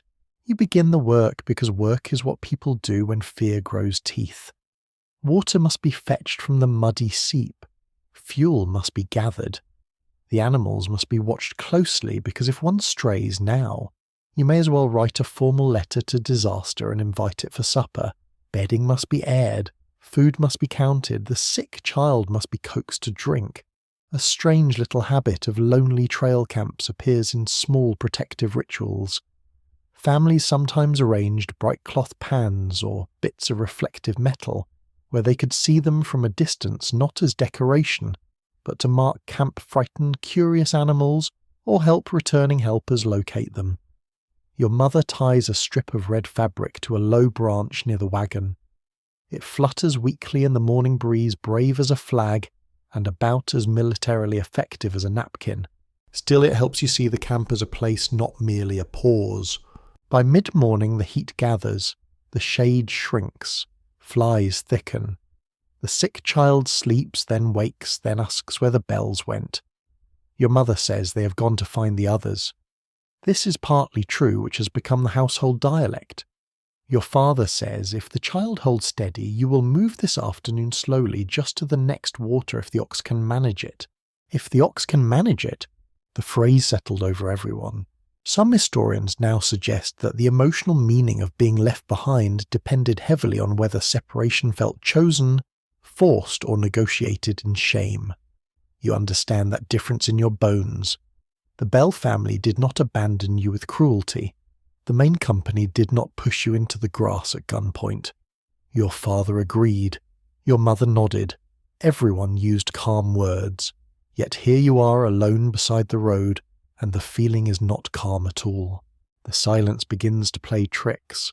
Without the train, every sound becomes important. A bird lifting from brush, a hoof scraping, a distant crack that might be a branch or might not, the baby sighing in sleep, the sick child swallowing, your own stomach growling with astonishing selfishness. You look toward the horizon too often. You imagine the bells returning. You imagine another company appearing. You imagine the main train halted just beyond the rise with fires already kindled, everyone laughing because of course they waited. The rise remains empty. Near noon, a small party of riders passes eastward, heading back along the trail. They are not emigrants exactly, perhaps traders, perhaps men carrying messages, perhaps people with business between camps. Their horses are lean, their hats low, their faces browned by sun. They stop long enough to ask about your situation, share news of water ahead, and advise moving before evening if possible. One man says the main company is likely many miles on by now. Likely, another tiny word with muddy boots. They ride on, and the dust behind them drifts through your camp like a second departure. Your father begins preparing the wagon. Not fully loading it yet, but arranging what must go first. Your mother does not protest. That is how you know the child has improved enough for hope, or hope has become desperate enough to imitate improvement. You pack the kettle, the cloths, the medicine chest, the remaining biscuits, the cornmeal, the tools. Everything seems louder now as it goes into place.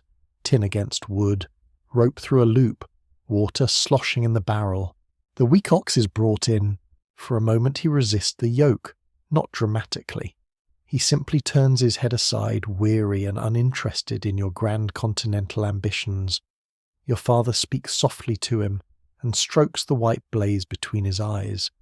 The animal stands at last. You feel gratitude so sudden it almost hurts. The sick child is lifted carefully into the wagon. She doesn't cry out. Your mother climbs in beside her. The rest of you walk. The wheels begin. At first movement feels wonderful. Terrible but wonderful. The abandoned camp slips behind you. The red cloth on the branch flutters once then disappears. The ruts lead forward.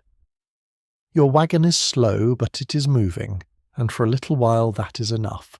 The prairie opens. Wind pushes through the grass. A hawk circles high above, clearly contributing nothing but atmosphere. Then the ox falters. Your father stops the team. Everyone freezes. The ox stands with one leg trembling. His sides heave. The wagon has gone perhaps half a mile. Half a mile. You do not say it aloud. The sun is past its height. The next water is still ahead. The old camp is behind. The bells are farther still. The main company may as well be a rumour. Your father looks at the ox at the wagon at the road. Your mother looks from under the canvas, her face pale in the shade. No one has to explain the calculation. If you push the animal, he may go down. If you stop, you lose the day. If you unload more, there is little left that can be spared. If someone walks ahead for help, the family is divided. If everyone stays, perhaps no one comes. The camp you make that evening is not chosen. It is surrendered to. You pull the wagon a little off the ruts and settle beside a shallow dip in the land. There is no proper water nearby, only what remains in the barrel. The fire is small. Supper is smaller. The sky turns gold, then rose, then dark blue. The wheels cast long shadows that merge with the road. The left-behind campfire burns low. There is no ring of neighbouring fires tonight. No fiddle. No hum of many families. No captain's voice. No bells on wandering cattle. Only your small flame bending in the wind and the vast dark gathering around it. You sit close together. The sick child sleeps. The ox lies down at last, which may be rest or warning. Your mother murmurs a prayer. Your father keeps looking toward the west where the wagons went.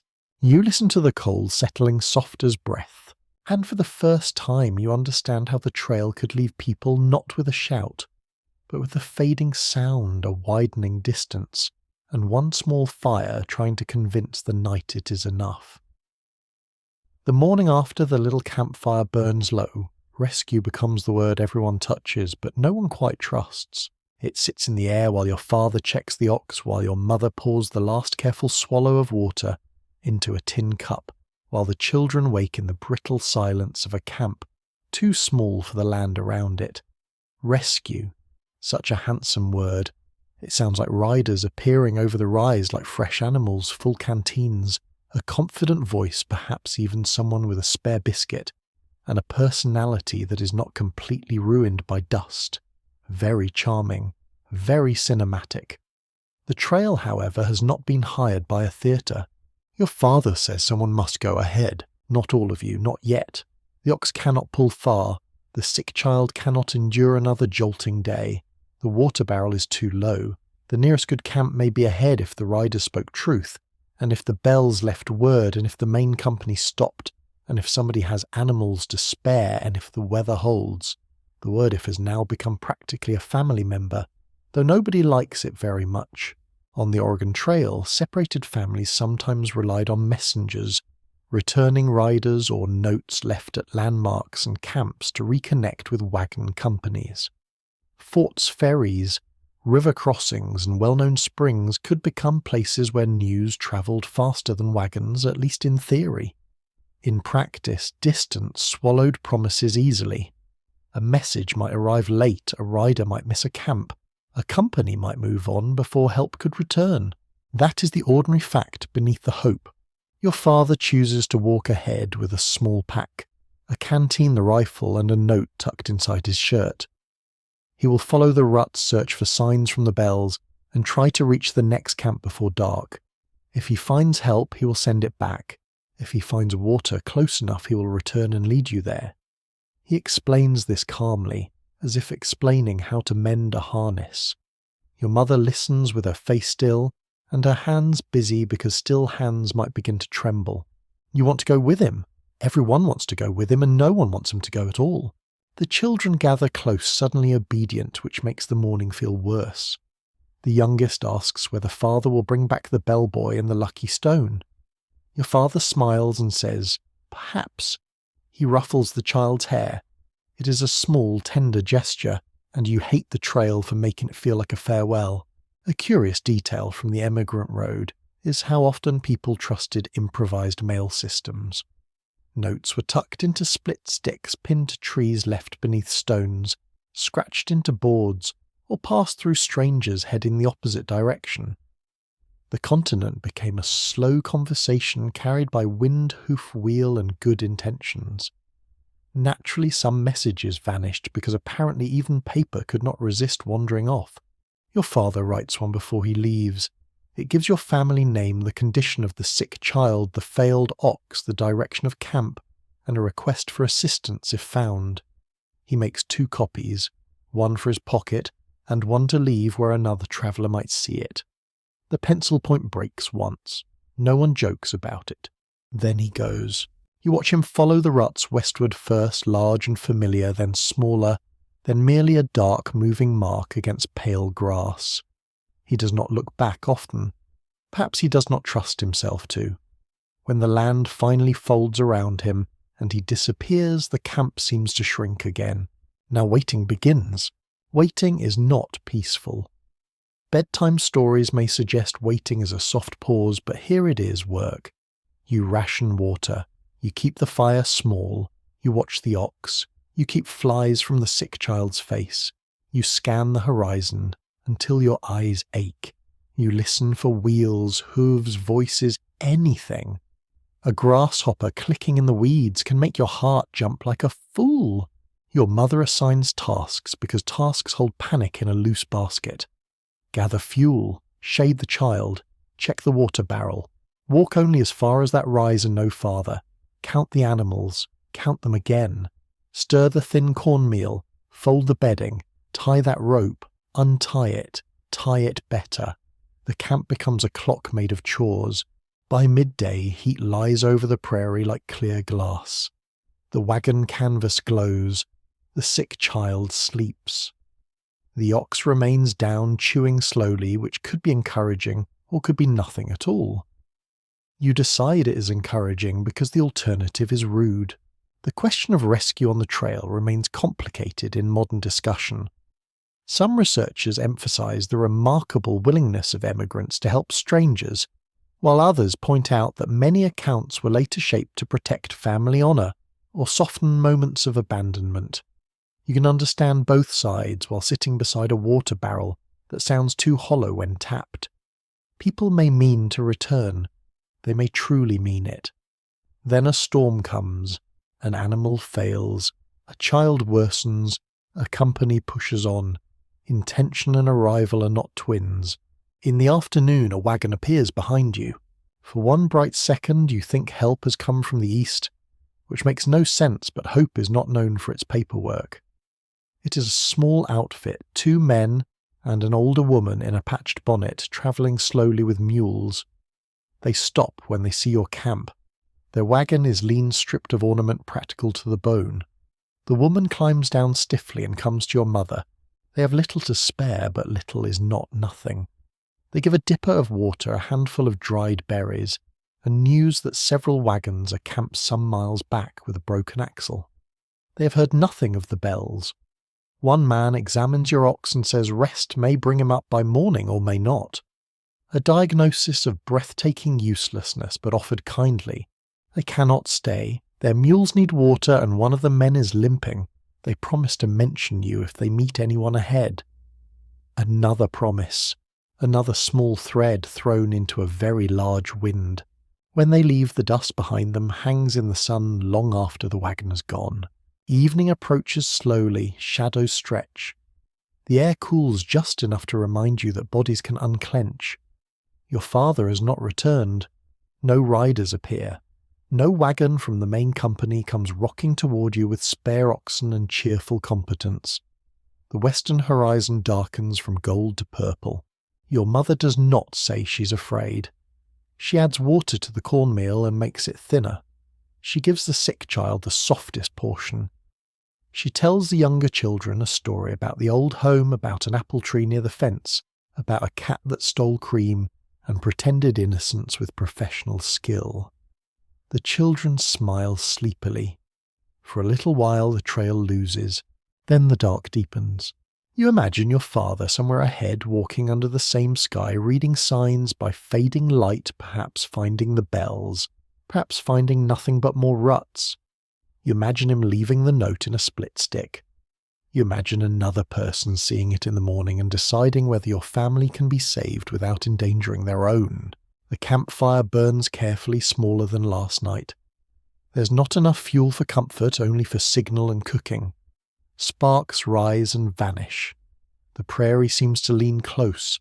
Your mother sits awake long after the children sleep. You sit beside her. Neither of you speaks. Words might ask too much. Rescue may be on the way, or it may be only a promise, walking somewhere in the dark, trying not to lose the road. Before sunrise, your father returns with 2 strangers and no spare ox. You hear the footsteps before you see the figures. At first, they're only darker shapes moving through the pearl-grey edge of morning, following the ruts toward your wagon. Your mother rises so quickly the blanket slips from her shoulders. The children stir. The sick child opens her eyes. The weak ox lifts his head from the grass, apparently offended by the entire concept of dawn. Your father looks older than he did yesterday. Dust covers his trousers to the knee. His face is drawn, his lips cracked, his eyes red from wind and walking. But he is upright, and he is here, and for one long breath that is enough. He kneels beside your mother, says something too quiet for you to hear, then turns toward the 2 men who came back with him. They are not from your original wagon company. They are indigenous men from a nearby community travelling with horses and a pack animal, and they have met emigrants before. One wears a wool blanket over his shoulders against the morning chill. The other carries himself with the calm attention of someone who reads the land the way you read a familiar room. They speak some English enough for trade direction warning, and the awkward little bridges people build when need arrives before trust. The Oregon Trail crossed many native homelands, including lands connected to Pawnee Lakota, Cheyenne, Arapaho, Shoshone, Umatilla, Cayuse, Nez Perce, and many other peoples depending on the route and year. Emigrants were not travelling through empty wilderness. They moved through lived landscapes, hunting grounds, trade routes, village territories, sacred places and regions already reshaped by disease, diplomacy, conflict, and American expansion. That fact is not a decorative footnote. It is the ground beneath every wheel. Your father explains that he found a note from the bells near a creek, but no camp. The main company had moved on. He pushed farther, exhausted and nearly out of water, until he met these men near a spring. They gave him water. They knew of a better place nearby where your family might rest and perhaps trade for food. They agreed to come back not because the world suddenly became simple, but because people sometimes choose mercy in practical form. Your mother thanks them carefully. The men nod. Their eyes move over the wagon, the sick child, the animals, the water barrel, the ruts. They understand the situation faster than anyone needs to explain it. One points toward a low line of brush almost invisible from camp. Water, he says, not far, better. Not far, of course, is a flexible phrase. On the trail, not far may mean a gentle walk, a punishing mile, or a distance chosen by someone who's not dragging a half-broken household behind him. Still water is water. There is a strange little detail from trail encounters that complicates the tidy stories people later told. Emigrants sometimes complained in diaries about paying what they thought were high prices for ferries, food horses, or guidance from native people, while forgetting that they themselves were often desperate strangers consuming grass timber game and water in someone else's country. A cup of help feels expensive when you need it. It may feel cheap when you're the one whose homeland is being crossed by thousands of hungry wagons. Perspective, as always, has muddy boots. The men do not offer to pull your wagon. Their horses are not suited to that task, and your wagon is too heavy even after all the leaving behind. Instead, they offer knowledge. They show where the ground is firmer. They advise moving the wagon only after watering the animals. They examine the weak ox from a distance, then closer. One gestures to the sore place and says rest. Another word both useful and impossible. Your father asks about trading. Coffee, a knife, a small mirror your mother kept after the larger one was abandoned, a bit of cloth, perhaps powder. The men discuss quietly. They can bring food or send someone maybe. Dried roots, some meat, information about grass and water. The exchange is not charity, though kindness may live inside it. It is trade, and trade gives everyone dignity. Nobody has to pretend need does not exist. Modern ethnohistorians continue to examine whether trail diaries exaggerated danger from indigenous groups while underreporting the everyday assistance, trade and guidance native people provided to emigrants. You feel that imbalance in the moment. Your family is afraid, yes, but not because these men threaten you. You are afraid because you are vulnerable, because old rumours cling to the mind, because the wider conflict of expansion presses invisibly around a small camp. Yet here now, the help that has actually arrived wears wool, carries water knowledge, and speaks softly in the dawn. You prepare to move toward the better water. The sick child is lifted into the wagon. She watches the visitors with solemn curiosity. One of the men notices the lucky stone from the bellboy in your little brother's hand, and says something in his own language that makes the other man smile. Your brother hides the stone, then peeks at them as if they have just revealed some advanced adult magic. The wagon rolls slowly. Your father and one of the men walk ahead, choosing ground. You follow beside the oxen, brushing flies away. The weak ox hesitates, then moves. The other man rides in a wide curve, scanning the grass, and lo, brush, finding a path you would not have seen. The old ruts remain to your left, but for the first time in days you leave them. This feels frightening. The ruts are safety and danger at once. They lead toward Oregon, toward the company, toward known camps. They also led you into delay dust and comparison with stronger wagons. Now the wagon turns across rough grass toward a place outside the usual track. The wheels bump over roots and hidden stones. The sick child grips the quilt. Your mother murmurs comfort. The smell of crushed sage rises underfoot, sharp and clean. The water is real. It lies in a shallow spring shaded by brush, small but clear, seeping into a basin of dark mud and pebbles. You could weep at the sight, but you do not have spare water for that kind of drama. The animals drink in turns, controlled carefully so they do not gorge. Your mother fills cups. The sick child takes a little. Her face relaxes. Around you, the brush hums with insects. Birds flicker low through the branches. Shade touches your shoulders like a blessing. The men accept coffee and cloth in exchange for dried food and guidance. One draws a rough path in the dirt with a stick, showing how your family might rejoin the main trail farther ahead, or reach a place where other emigrants sometimes camp. He marks watergrass, bad ground, and a crossing to avoid. The map lasts only until the wind disturbs it, but your father studies it as if it were printed in gold. There is no grand reconciliation here, no simple bedtime moral, where everyone understands one another perfectly, and history becomes well-behaved. The world beyond this spring remains tense. Emigrants bring hunger, diseased livestock, land claims, and government power trailing behind them whether they admit it or not. Native communities face impossible pressures. Misunderstanding can turn dangerous quickly. Gratitude does not erase dispossession, but beside this little spring your family lives because local knowledge reached you when the wagon train could not. By afternoon you are camped in shade, the best shade you have known in days. The ox rests. The sick child sleeps more peacefully. Your father sits with his head bowed, both hands around a cup of water. Your mother trades the small mirror and you see a flash of her face in it before it goes thin and tired and still somehow steady. The two men depart near evening, moving through grass with a quiet ease that makes your wagon look even more ridiculous than usual. Your father thanks them again. One lifts a hand, then they are gone into the lowering light. You remain by the spring. For the first time since the company moved on, the silence does not feel entirely empty. It holds water shade and the memory of people who knew this place before your maps tried to name it. The ruts are still waiting somewhere beyond the brush. But tonight you sleep off the main road alive because the trail was never just yours. By the spring the day begins softly enough to be suspicious. Water beads on the grass. The air smells of wet earth sage animals and the faint smoke from last night's careful fire.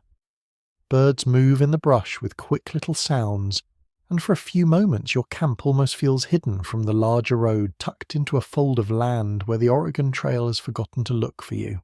The sick child is better. Not well, better. On the trail, better is a magnificent word, small but bright. She drinks without coaxing. She sits up for a little while beneath the wagon shade. She even asks for a piece of dried fruit which your mother gives her in a portion so tiny it looks like a joke told by a miser. Still the child eats it. Everyone pretends not to watch too closely. The ox rises too stiffly, but he rises. Your father runs a hand along his flank and says the team may manage a short pull by afternoon. He does not sound certain. Certainty has been abandoned somewhere back with the stove the mirror and the elegant belief that plans are in charge of anything. You rejoin the main trail by midday following the remembered marks from the dirt map and your father's careful sense of direction. The ruts appear again, pressed into the earth like old lines in a palm. They look ordinary, almost comforting, until you notice what lies beside them. A grave. It is small, marked with a wooden board leaning at an angle, the lettering already blurred by weather. A few stones hold the soil in place. There are no flowers, only dry grass and a twist of cloth tied to the board, faded pale by sun. The wagon slows. Everyone looks, then looks away, then looks again, because the eyes cannot help returning to what the heart fears. Trail graves were common along the overland routes. Many were simple burials near camps, river crossings, or stretches where illness, accident, childbirth, or exhaustion finally ended a journey. Some were carefully marked. Others were hidden or disguised to protect them from disturbance by animals or passing travellers. The famous image of graves beside the Oregon Trail is not fiction, though memory and legend sometimes made the road seem even more densely haunted than any one traveller would have seen. Still, one grave is enough. Your mother lowers her head as the wagon passes. The children become quiet. Even the wheels seem to creak more softly, though that may be your imagination trying to behave respectfully. The sick child watches from the wagon bed. She asks who is there. Your mother says someone loved. That is all. The trail has many ways of keeping count, and graves are the most direct. You have already counted miles, sacks of flour, cups of water, animals, shoes, days lost, days gained, bodies able to walk, bodies needing the wagon. Now the road offers a different number one no one wants to add aloud. You pass another marker before evening, this one barely more than a mound with a broken wagon board at its head. Someone has scratched initials into the wood. No date remains. A strip of calico flutters from a stick. Nearby the grass is disturbed where animals have been driven around the place, giving it a little space. That kindness touches you. People who had no time still made a boundary. A curious burial practice appears in several trail accounts. Sometimes wagons or animals were driven over a newly filled grave to hide it, not from disrespect, but to prevent wolves or other animals from digging. Imagine mourning someone and then deliberately erasing the visible place where they lie. It sounds harsh until you understand the reason. The trail often asks people to protect the dead by making them disappear. You think of what it means to be left behind in the final sense. A family may be delayed and catch up. A wagon may break and be repaired. An ox may rest and pull again, but a grave does not catch up. A grave remains while the ruts continue, while wagons pass, while children grow older, while Oregon becomes real for some and unreachable for others. Late in the afternoon, your family meets a cluster of travellers camped near a shallow creek. They are not your original company, but they welcome the news of water behind you and share word of conditions ahead. One woman points to a grave on the rise beyond camp and tells your mother it belongs to a young man from their party who died 2 days earlier after a fever. She says it plainly, not coldly. Plainness is sometimes the only way not to break, The camp has that hushed feeling that follows burial. People still work because supper does not cook itself out of respect for grief. Oxen must be watered, children must be fed, a wheel must be greased. Someone chops kindling, someone laughs once at a spilled pot and then apologizes though no one has accused her. Grief and ordinary life sit beside each other like strangers forced to share a wagon seat. Your father asks if anyone has seen the Bell family or your former company. A man remembers wagons ahead, perhaps a day, perhaps less, if they stopped. He cannot be sure. He also says one grave was freshly dug near the last crossing, and the company that passed before him had sickness. The words move through your family like a cold thread. You do not know whose grave. That ignorance becomes its own little room of fear. The campfire that evening smells of willow smoke and beans. Your family rests near the edge of the group, grateful for company, but not fully part of it. The sick child sleeps. The weak ox grazes with the others. The creek murmurs in the dark, and the grave on the rise is just visible against the fading sky. Writers of Western migration history continue to examine whether trail graves served more as warnings, memorials, or landmarks in emigrant consciousness. Sitting beside the fire, you suspect they were all three. They warned the living that the road could take anyone. They marked love in the briefest possible language. They also became directions in a landscape of uncertainty. Turn near the grave. Camp beyond the grave. Water a mile past the grave. Death became part of navigation, which is an awful sentence and also true. Your mother takes out a scrap of cloth and mends a tear in your brother's sleeve. The needle moves in and out, flashing in firelight. You wonder how many women stitch beside graves, patched shirts, after burials, washed cups, while someone they loved lay under new soil nearby. The trail did not provide a formal hour for sorrow. It gave sorrow a place by the fire and expected it to keep its hands busy. Later you walk a little way from camp, not far. Nobody wanders far anymore. The ruts shine faintly under the moon. The grave on the rise is quiet. Grass moves around it in the night wind. You imagine the person beneath once walking, once thirsty, once perhaps joking about bad coffee or complaining about dust. Now the train is gone, and the road has kept only this mound. You return to the fire and lie down beneath your blanket. Around you people settle. A baby fusses, then sleeps. An ox bell sounds once.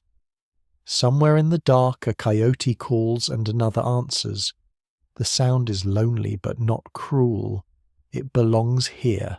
The trail has shown you that being left behind can mean many things. A wagon fading from sight. A campfire burning alone. A note tucked in a stick.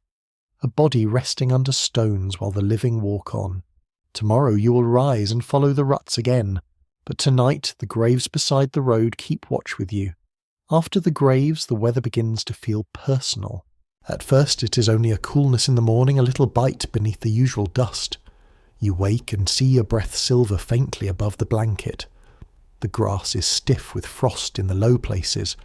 The wagon canvas holds tiny beads of moisture that fall cold against your neck when you brush past. The children complain, then stop when they remember complaining changes nothing, and only gives adults ideas about extra chores. By noon the sun still warms the road, but not as it did before. Summer is slipping. The light has thinned, shadows stretch earlier. Even the wind sounds different as it moves through dry grass, less playful, more like a warning whispered by someone who has seen the mountains. The train you have joined now travels with a harder edge. People talk less about Oregon's farms and more about passes feed snow and whether there is enough flour to reach settlements before true cold. Your own family delayed by sickness, animals, rivers, votes, and the small mercies of strangers feels the season closing behind you, like a door with a very poor attitude. Many Oregon Trail emigrants aim to cross the Rocky Mountains through South Pass and later ranges before severe winter weather made travel dangerous. Leaving late or losing too many days could expose travelers to cold, poor grazing deep mud snow and dwindling supplies. This is one of the practical facts that governed the entire migration season. The trail was not simply distance, it was timing. Timing, as you have learned, can be crueler than terrain. The wagons climb into rougher country, the prairie's wide roll gives way to harsher rises, stony ground, and stretches where water hides in folds of land. The oxen pull with lowered heads, wheels knock against rocks, axles groan. Every jolt travels through the wagon bed where the sick child is now stronger, but still too thin, too quiet. She watches the sky through the canvas opening as if trying to understand what it plans to do. Cold changes how people move. Mornings take longer because fingers are stiff. Damp socks are misery. Fires matter more, but fuel can be scarce. Blankets once nearly abandoned as extra weight become precious again, and everyone quietly remembers the ones left behind beside the river. The trail enjoys this sort of joke. It is not a kind comedian. At camp, people pull wagons closer for windbreaks. Children huddle near fires, their faces red from heat on one side and pale with cold on the other.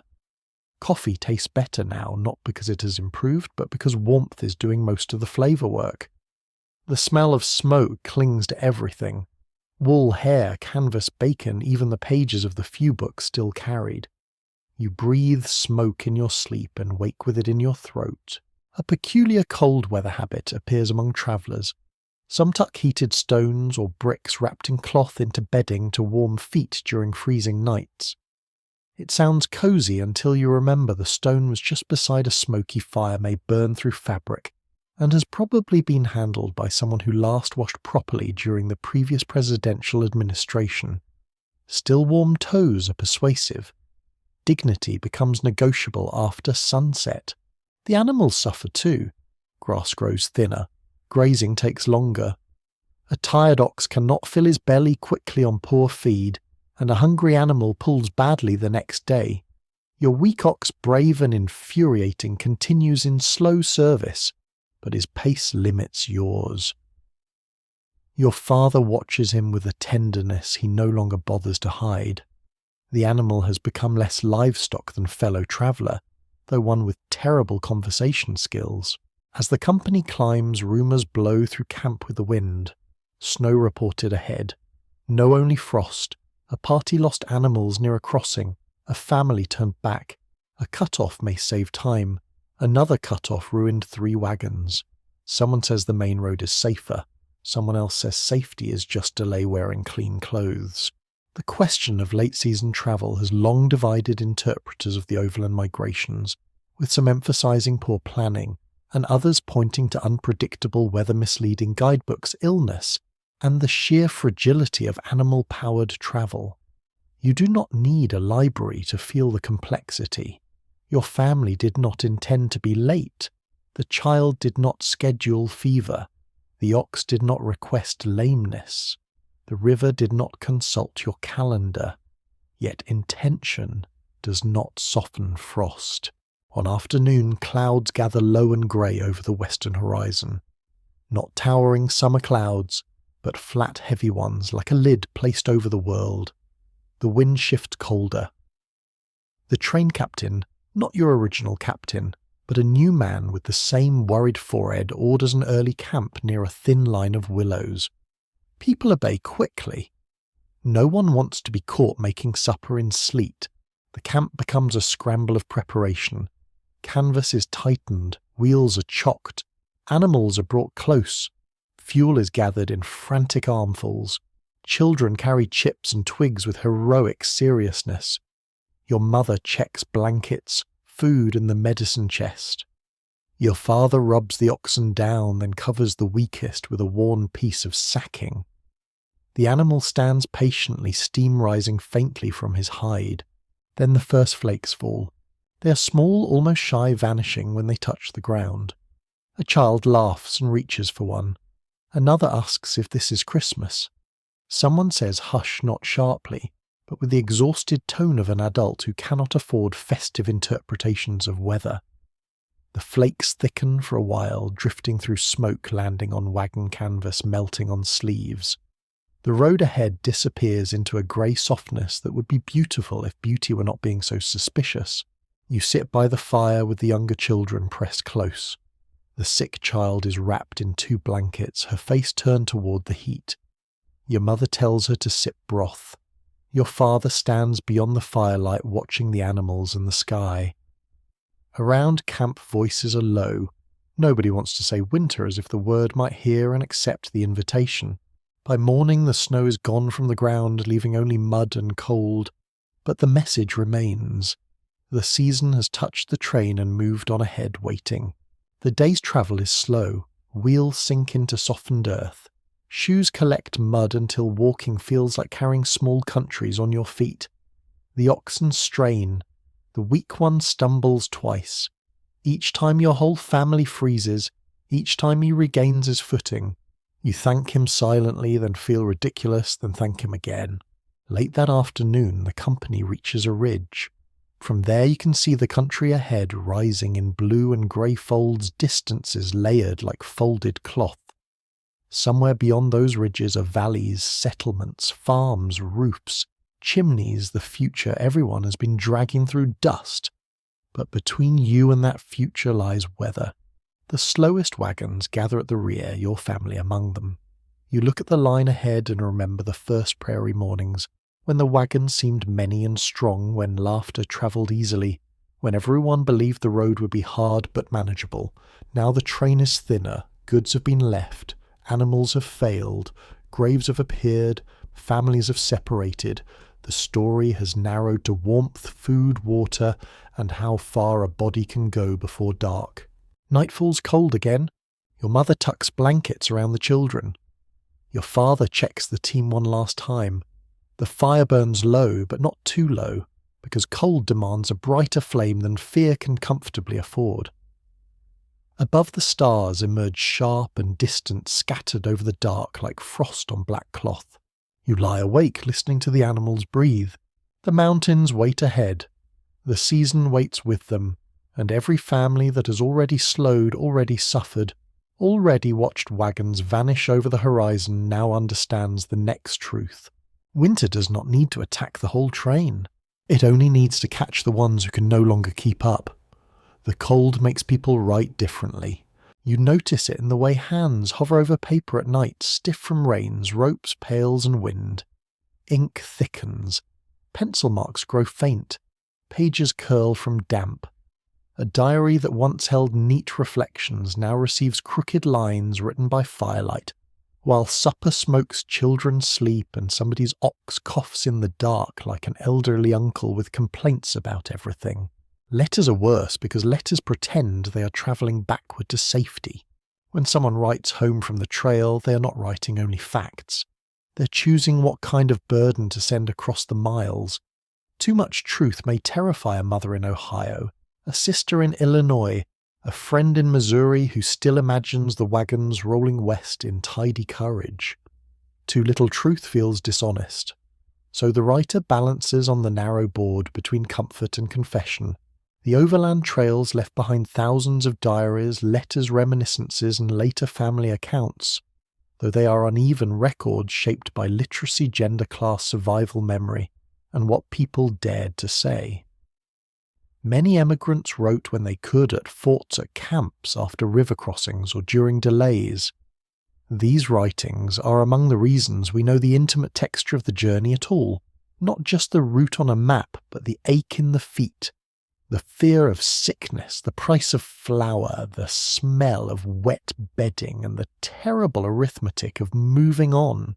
Tonight your family camps near a belt of willows with frost already silvering the grass beyond the fires. Someone in the new company has received old letters forwarded to a fort and carried along by chance. Letters from home that have taken so long to arrive they feel like voices from another lifetime. They are passed carefully from hand to hand, read and reread until the folds soften. A baby born after one letter was written is now months old. A father mentioned in another letter has since died, though the writer on the trail does not yet know it. Time has become badly organized. Your mother takes out a scrap of paper saved from the medicine chest. It is not large. Space must be used carefully. She smooths it on the wagon box, weighs one corner with a spoon, and begins a letter to her sister. You watch her pause after the greeting. What can she say?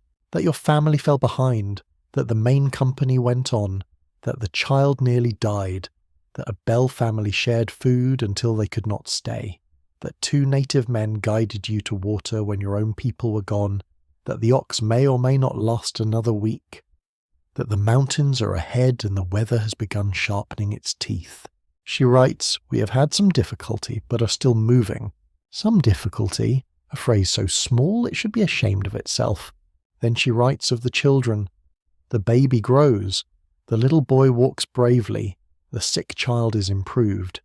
She writes that the country is wide and beautiful, that the nights are cold, that she hopes to see Oregon before deep winter. She does not write that she wakes whenever the oxen shift. She does not write that she counted the cornmeal twice and then a third time, because fear does not trust arithmetic.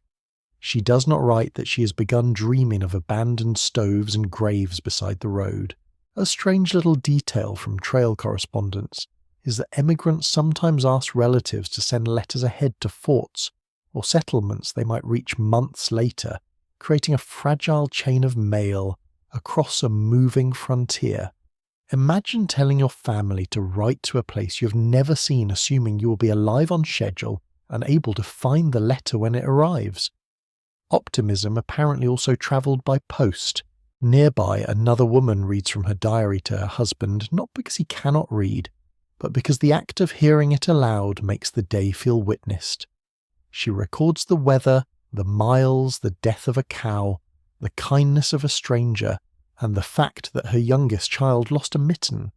The mitten receives nearly as much attention as the cow, which is understandable. A cold child can turn a camp into a courtroom. Your father does not keep a diary, but he carries small notes folded into his coat. Distances, names, water locations, trade promises, a rough list of things discarded. You once saw him write the word stove and then cross it out, as if the object had embarrassed him by remaining in memory. He writes practical things because practical things are safer. A man can note that grass is poor without admitting that he is afraid he has led his family too far to turn back, and not far enough to arrive. Among present-day historians, one unresolved question is how much trail writing conceals, compared with what it reveals, especially when women and men shaped hardship into acceptable stories for relatives, descendants, or themselves. You can feel the hidden layer in every careful sentence. We're well enough. The roads are tolerable. We lost some goods. The baby has been fretful. One family stayed behind. Such phrases are little doors, and behind them are whole rooms of exhaustion. A letter from another wagon is read aloud after supper. It was written by a young man earlier in the season and never sent, perhaps because no chance came. His brother found it among his things after the young man was buried. Now the brother plans to carry it west and send it if he can, though sending a dead man's cheerful letter feels almost unbearable. In it, the young man says the trail is hard, but grand, the country beyond description, and he expects to write again from Oregon. No one speaks when the reading ends. The fire pops. Sparks rise into cold air. The page trembles in the brother's hand. The trail has made the letter untrue without changing a single word. Your mother folds her own letter before the ink is fully dry. She presses it under a tin plate to keep it flat. Perhaps it will be sent from a fort. Perhaps carried by someone heading east. Perhaps lost, dampened, forgotten, tucked into a trunk in Oregon years later, and found by children who will not understand why the line some difficulty made their grandmother cry. The night deepens. Around the camp, little islands of writing glow by firelight. One man notes the price of ferrage. A girl copies a hymn verse. A widower writes only a name and a date. Someone sketches the outline of a mountain pass from memory, and produces something that looks more like a sleeping cow, but the intention is noble. You lie under the wagon, wrapped in smoke-scented blankets, listening to pencils scratch and fires settle. The wagons are dim shapes against the stars. The road ahead is invisible, but the papers hold pieces of it pressed flat into words. Letters hide the hardest truths because the hardest truths do not always help the people who receive them. They also hide them because writers themselves need to survive the night. To write everything plainly would be to sit too long beside the fear. Better to write that the child is improved. Better to write that the Lord has been merciful. Better to write that Oregon is nearer each day, even if some days feel as though the land itself is moving away. Before sleep, your mother whispers this letter's final line to herself, perhaps testing it. Tell them we go on. The words are simple, they are true, they are not the whole truth. But on the trail, sometimes that is all a family can safely carry. Stories begin growing before the wagons have even stopped moving. You hear them at night carried from fire to fire in low voices shaped by smoke-cold hunger, and the strange human need to make meaning before the meaning has finished happening. Someone says a family was left beside a river and rescued by soldiers. Someone else says no, they were found by traders. A third says they were never found at all. A woman says she heard of a child taken in by another wagon company and raised in Oregon under a different name. A man says that cannot be true, then tells the stranger tale immediately afterward because disbelief on the trail has very flexible hours. By now your own family has become part of the Whispering Road. Not famous, not in any grand way, but the people in this newer company know you were separated, that your child was ill, that your ox failed, that the bells went ahead, that Indigenous guides brought you to water. Already the details shift when others tell it. In one version, your father wandered for 2 days without water. In another, your mother held the family together alone for a week. In another, the ox died and rose again, which seems generous to the ox but unfair to basic biology. People do this because stories help them practice fear at distance. By the later 19th century, reminiscences, newspaper pieces, family histories and pioneer celebrations turned many overland experiences into moral tales of courage, sacrifice, endurance, and providence. Some accounts preserved real suffering with care, others smoothed away confusion, conflict, and shame. The Oregon Trail became both a historical route and a memory machine, turning muddy decisions into lessons descendants could repeat by lamplight. You are still inside the mud. That is the difference. The evening is cold, and the company has camped near a shallow creek, lined with black willow and dry reeds. The wagons form a loose shelter against the wind. Your weak ox, still somehow alive and still professionally unimpressed by human plans, stands near the others with a blanket over his back. The sick child is stronger now, wrapped by the fire, listening as adults talk. She looks less like a ghost and more like a tired child, which feels like a miracle made of broth, rest, and stubbornness. A man from another wagon tells a story of a family who could not keep up near the desert country. He says they left a chest behind, and years later someone opened it and found Silver Spoon's letters and a wedding dress. No one knows if this actually happened. It has the polished feel of a tale that has been handled too often, but everyone listens. Another woman tells of a grave marked only by a skillet hung from a branch. The wind made it knock at night, she says, like someone calling from the dark. This is almost certainly embellished. It is also extremely effective, and the younger children scoot closer to the fire. A peculiar little feature of trail memory is how abandoned objects often became story anchors. A stove beside the road, a trunk half buried, a piano left in sagebrush, a china plate found in dust, all became proof that someone suffered foolishly overpacked, bravely sacrificed, or met mysterious ruin. Objects are convenient that way. They do not interrupt to correct the narrator. You remember your own stove by the river. The black iron thud when it was set down, your mother's fingers touching the lid once. If someone finds it later, what story will they tell? That your family was foolish, that you were rich, that you were careless, that you died nearby. They will not know the weak ox, the fever, the damp meal, the river delay, the quiet goodbye. A stove tells only part of the truth.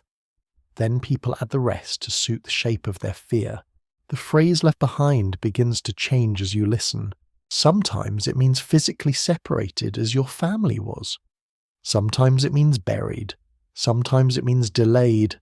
Sometimes it means morally abandoned.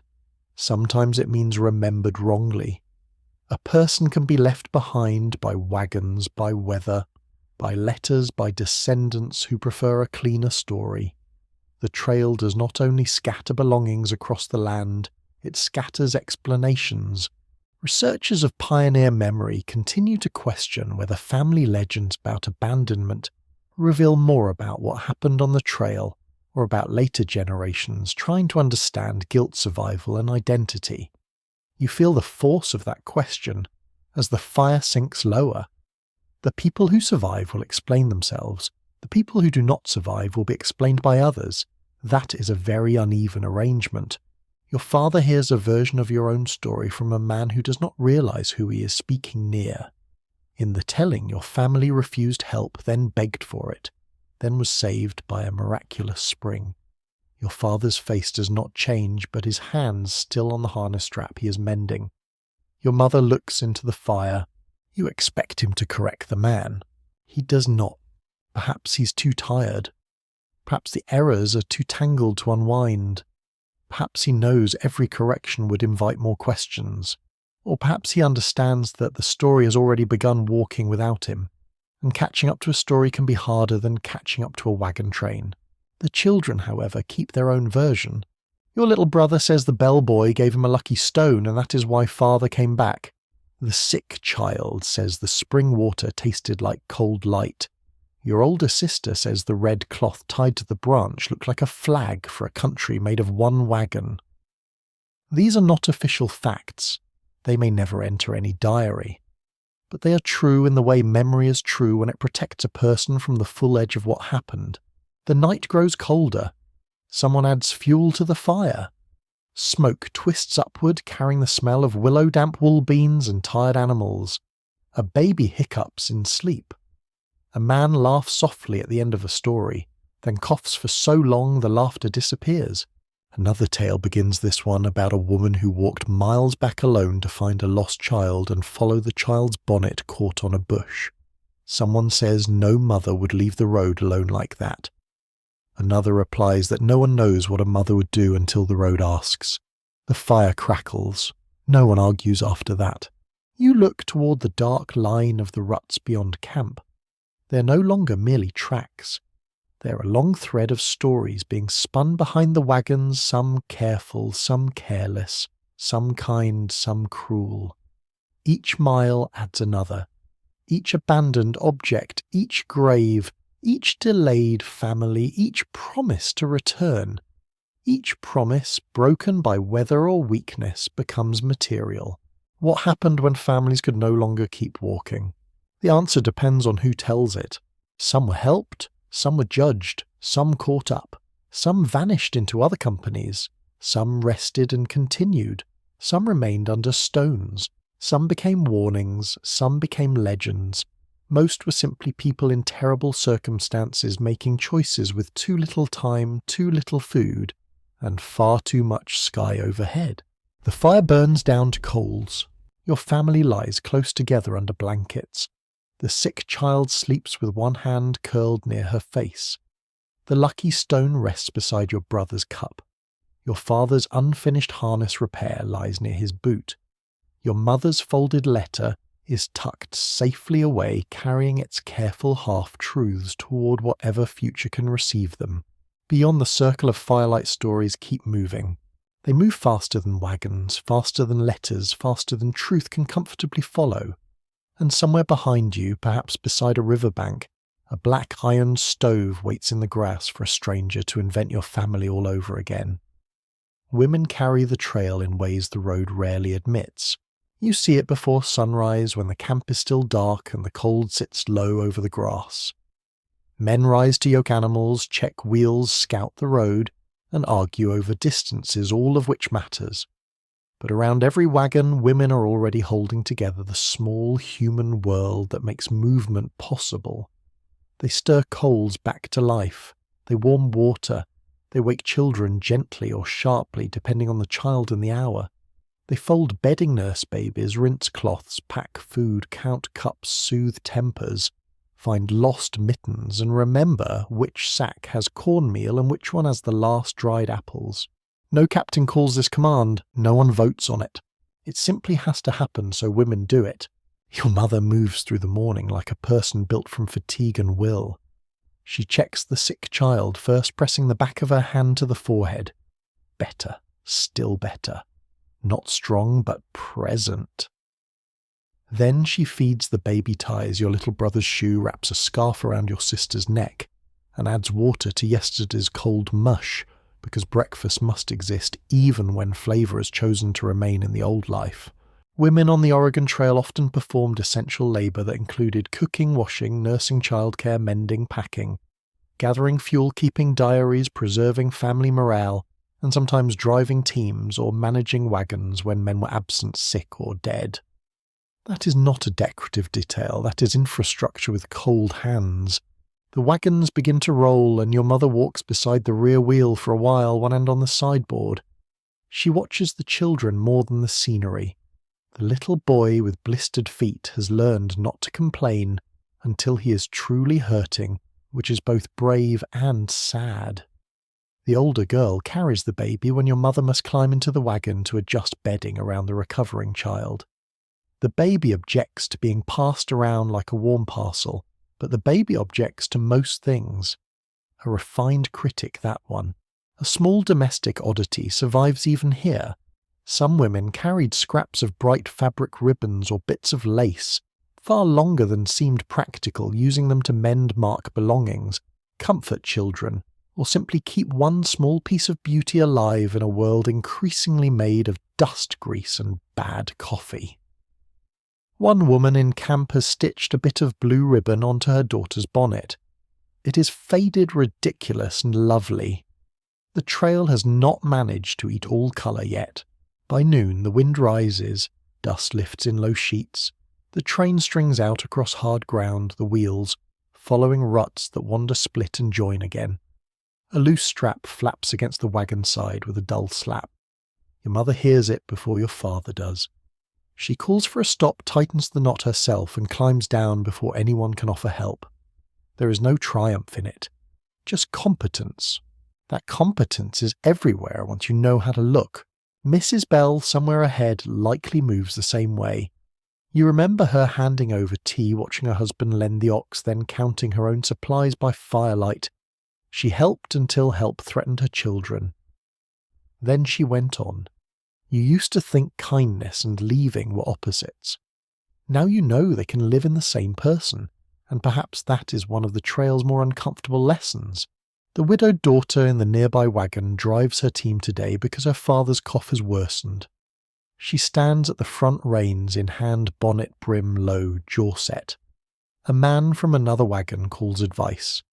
She ignores most of it and does fine, which is satisfying in a quiet way. Her children walk near the wheel, glancing up at her with new respect. The role of women in westward migration remains a rich field of interpretation, with historians asking how far trail hardship reinforced traditional gender roles and how far it stretched them into something more flexible. The answer seems to shift from wagon to wagon. A woman may still be expected to cook, mend, nurse, and obey.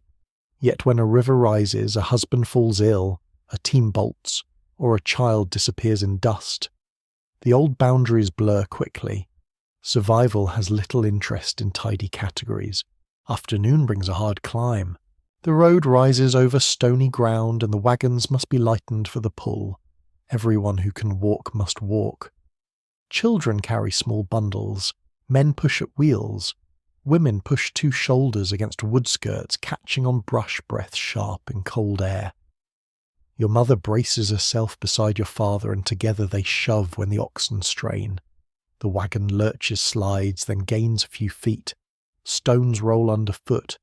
Someone curses under his breath, then apologizes automatically because a woman is nearby as if she has not spent months listening to the trail invent worse language in wheel squeaks alone. At the top, people pause panting. The view opens behind you, the road uncoiling across miles of brown grass and pale dust. The children look small against it. The wagons look fragile.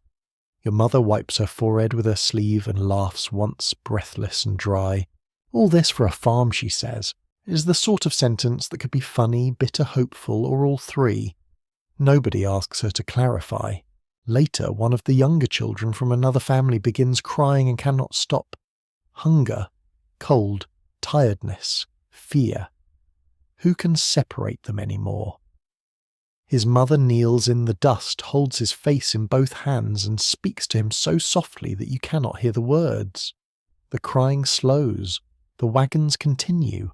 That little act will never be listed as a major event. No one will mark it on a map. Yet without thousands of such moments, the trail would unravel. By evening, your company camps near a stream with poor grass but enough water. Women move through the fading light like keepers of fragile order. Fires are coaxed alive. Wet socks are hung near flames. A baby is washed in a basin no bigger than a hat. A torn sleeve is patched. The sick are fed first. The children are counted, scolded, kissed, and tucked beneath blankets. Someone begins a hymn softly, not as performance, but as a way to smooth the rough edge of night. Your mother finally sits. For a moment she does nothing, truly nothing. Her hands rest open in her lap. Her face is turned toward the fire eyes half closed.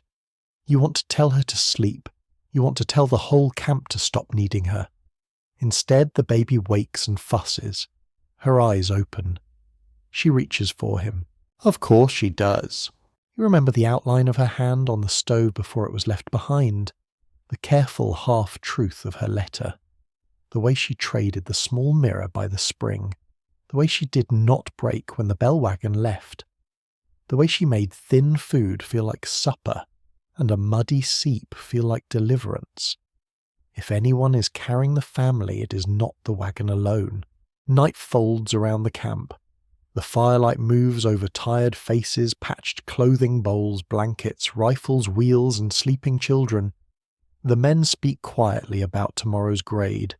The women listen while sewing, feeding, nursing, thinking, always thinking. The trail will remember captains' cut-offs, forts, passes, and mileage. But in the soft dark beside the wagons, you know another truth. Families keep walking because women keep making life possible. One cup of water, one tightened knot, one cooled forehead, one whispered comfort at a time. And when a family can no longer walk, it is often a woman who decides how much hope remains to pack. Oregon appears first as rumour, then as smell. Not the grand shining arrival people imagine back near the Missouri with sunlight pouring over orchards and everyone suddenly clean, healthy and spiritually improved. No, at first it is only talk moving through camp. Better valleys ahead, settlements not impossibly far, grass improving in pockets, timber thicker, rain more common. A place where a roof might be built, where animals might rest, where children might sleep without being told they must rise before dawn and walk into another day of uncertainty. Then slowly the land changes. The air grows damper. The dust no longer rules every breath with quite the same smug authority. Trees gather in darker masses along slopes and streams. The wind carries the scent of wet leaves, moss, cold water, and soil, rich enough to make tired adults stare at it with almost embarrassing affection. After months of dry grass, alkali flats, river mud frost, smoke sickness, and animal sweat, the smell of living forest feels indecently luxurious. The Willamette Valley became the destination for many Oregon Trail emigrants because of its fertile land, mild climate, and promise of farms under American settlement laws. That is the broad historical fact, tidy enough for a textbook. But for you, arrival is not policy or geography. It is the moment your mother stops beside a stand of dripping trees and touches the bark as if greeting a doorway. The company is thinner now. Some wagons have turned aside. Some families have joined. Others have vanished into settlements, forts, side routes, temporary camps, or graves. Your original wagon train is no longer a moving community you can simply rejoin. It has become scattered names. The bells may be ahead, perhaps already safe, perhaps delayed elsewhere. The captain with the worried forehead is only a memory attached to dust. The families who voted helped, hesitated, left notes and moved on exist now, as pieces of a story you carry but cannot set down. Your own wagon reaches the edge of settlement with one good team, one damaged ox still alive through what can only be described as bovine stubbornness. Fewer possessions than you began with, and children who have become quieter in ways adults notice but do not always name. The sick child survives. That fact alone changes the colour of everything. She sits wrapped in a blanket looking out at the greener country with solemn eyes. Someone says she will grow strong here. Everyone wants to believe that sentence so badly it almost becomes medicine. But relief does not arrive alone. Guilt comes walking beside it, polite and persistent. You think of the families who are not beside the final fire, the grave on the rise, the young man's letter that expected Oregon, the bellboy's lucky stone, the red cloth tied to the branch, the black stove beside the river, the two native men who guided you to water, then disappeared into a history that emigrant stories would too often flatten or forget.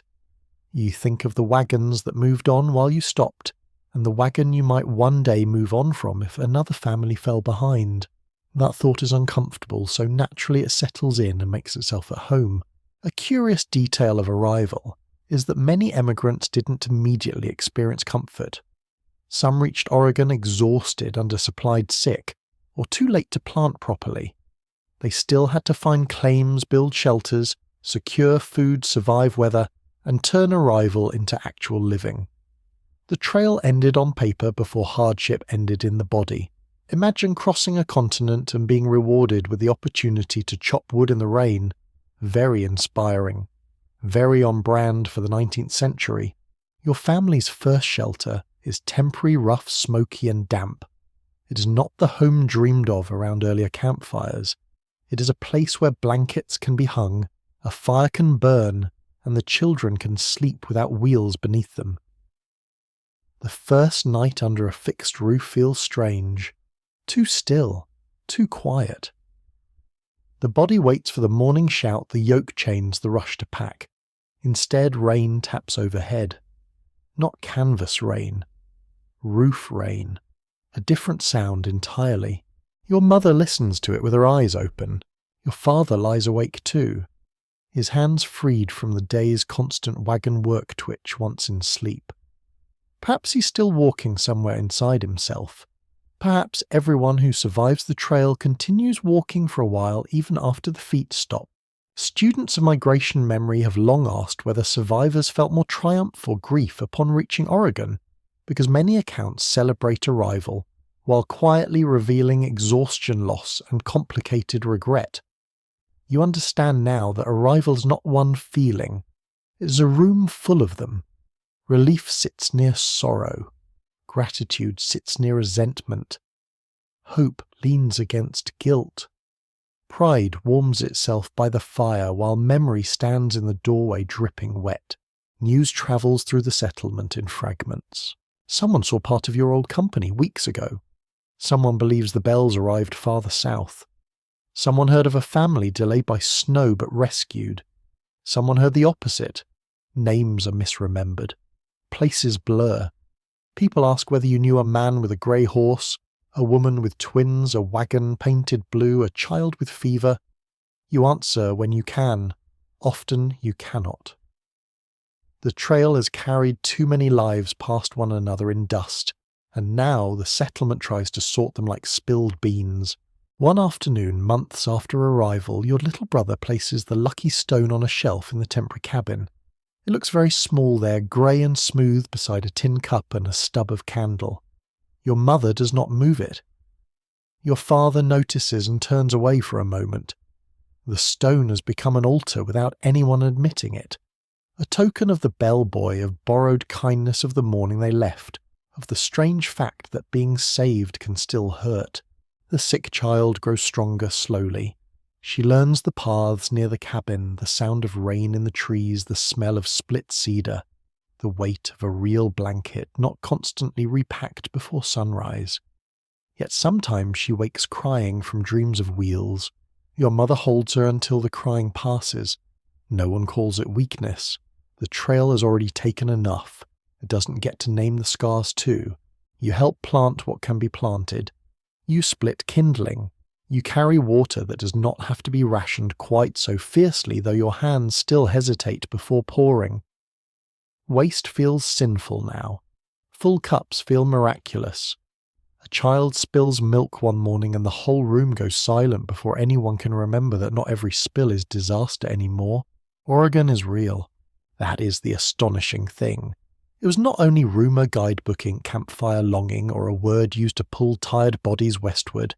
There is soil under your nails, rain on the roof, smoke in the chimney, trees outside, a future if weather and work allow. And yet the Oregon you reached is not the Oregon you imagined, because you are not the family that left. The trail has thinned, your belongings changed, your children marked, your parents buried, strangers in your memory, and taught you that survival can depend on people who later vanish from the story. You have arrived, but not whole. Perhaps no family does. Perhaps every wagon that reaches the end carries absences as carefully as it carries tools. At dusk you stand outside the rough shelter and look west into the dimming trees. The air is wet and cold, full of leaf smell and wood smoke. Somewhere an owl calls. Behind you the family fire glows through the doorway.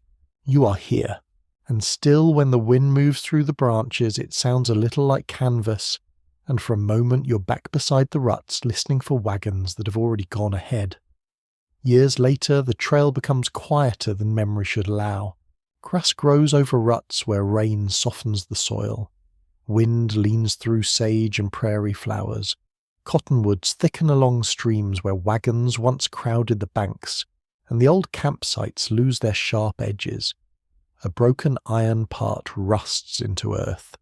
A grave marker falls, then disappears. The black stove by the river, if it remains at all, sinks lower each season, less an object than a rumour with handles. The Oregon Trail was used most heavily from the 1840s through the 1860s, before railroads and changing transportation routes altered the journey west. That broad fact matters because it reminds you that even the mightiest road can become historical sleep. What once ruled mornings, divided families, and demanded every ounce of strength can fade into a line on a map, a museum label, a school lesson, a family story told after supper. But inside your family the trail does not fade so neatly. It lives in habits. Your mother never wastes water. Your father watches animals with a softness he rarely shows people. Your little brother keeps the lucky stone on a shelf, though he pretends it is only a stone.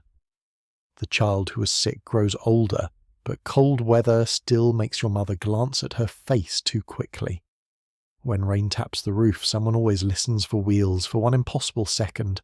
The left behind are present too, not as ghosts in a frightening sense, nothing so dramatic. They're quieter than that. They live in pauses, in the moment before your mother mentions the bells and then stops, in the way your father never says the main company abandoned you but never says they waited either, in the silence after someone asks how many began the journey with you. Counting people is harder than counting miles. A strange afterlife of the trail appears in monuments, reunions, pioneer societies, and family relics.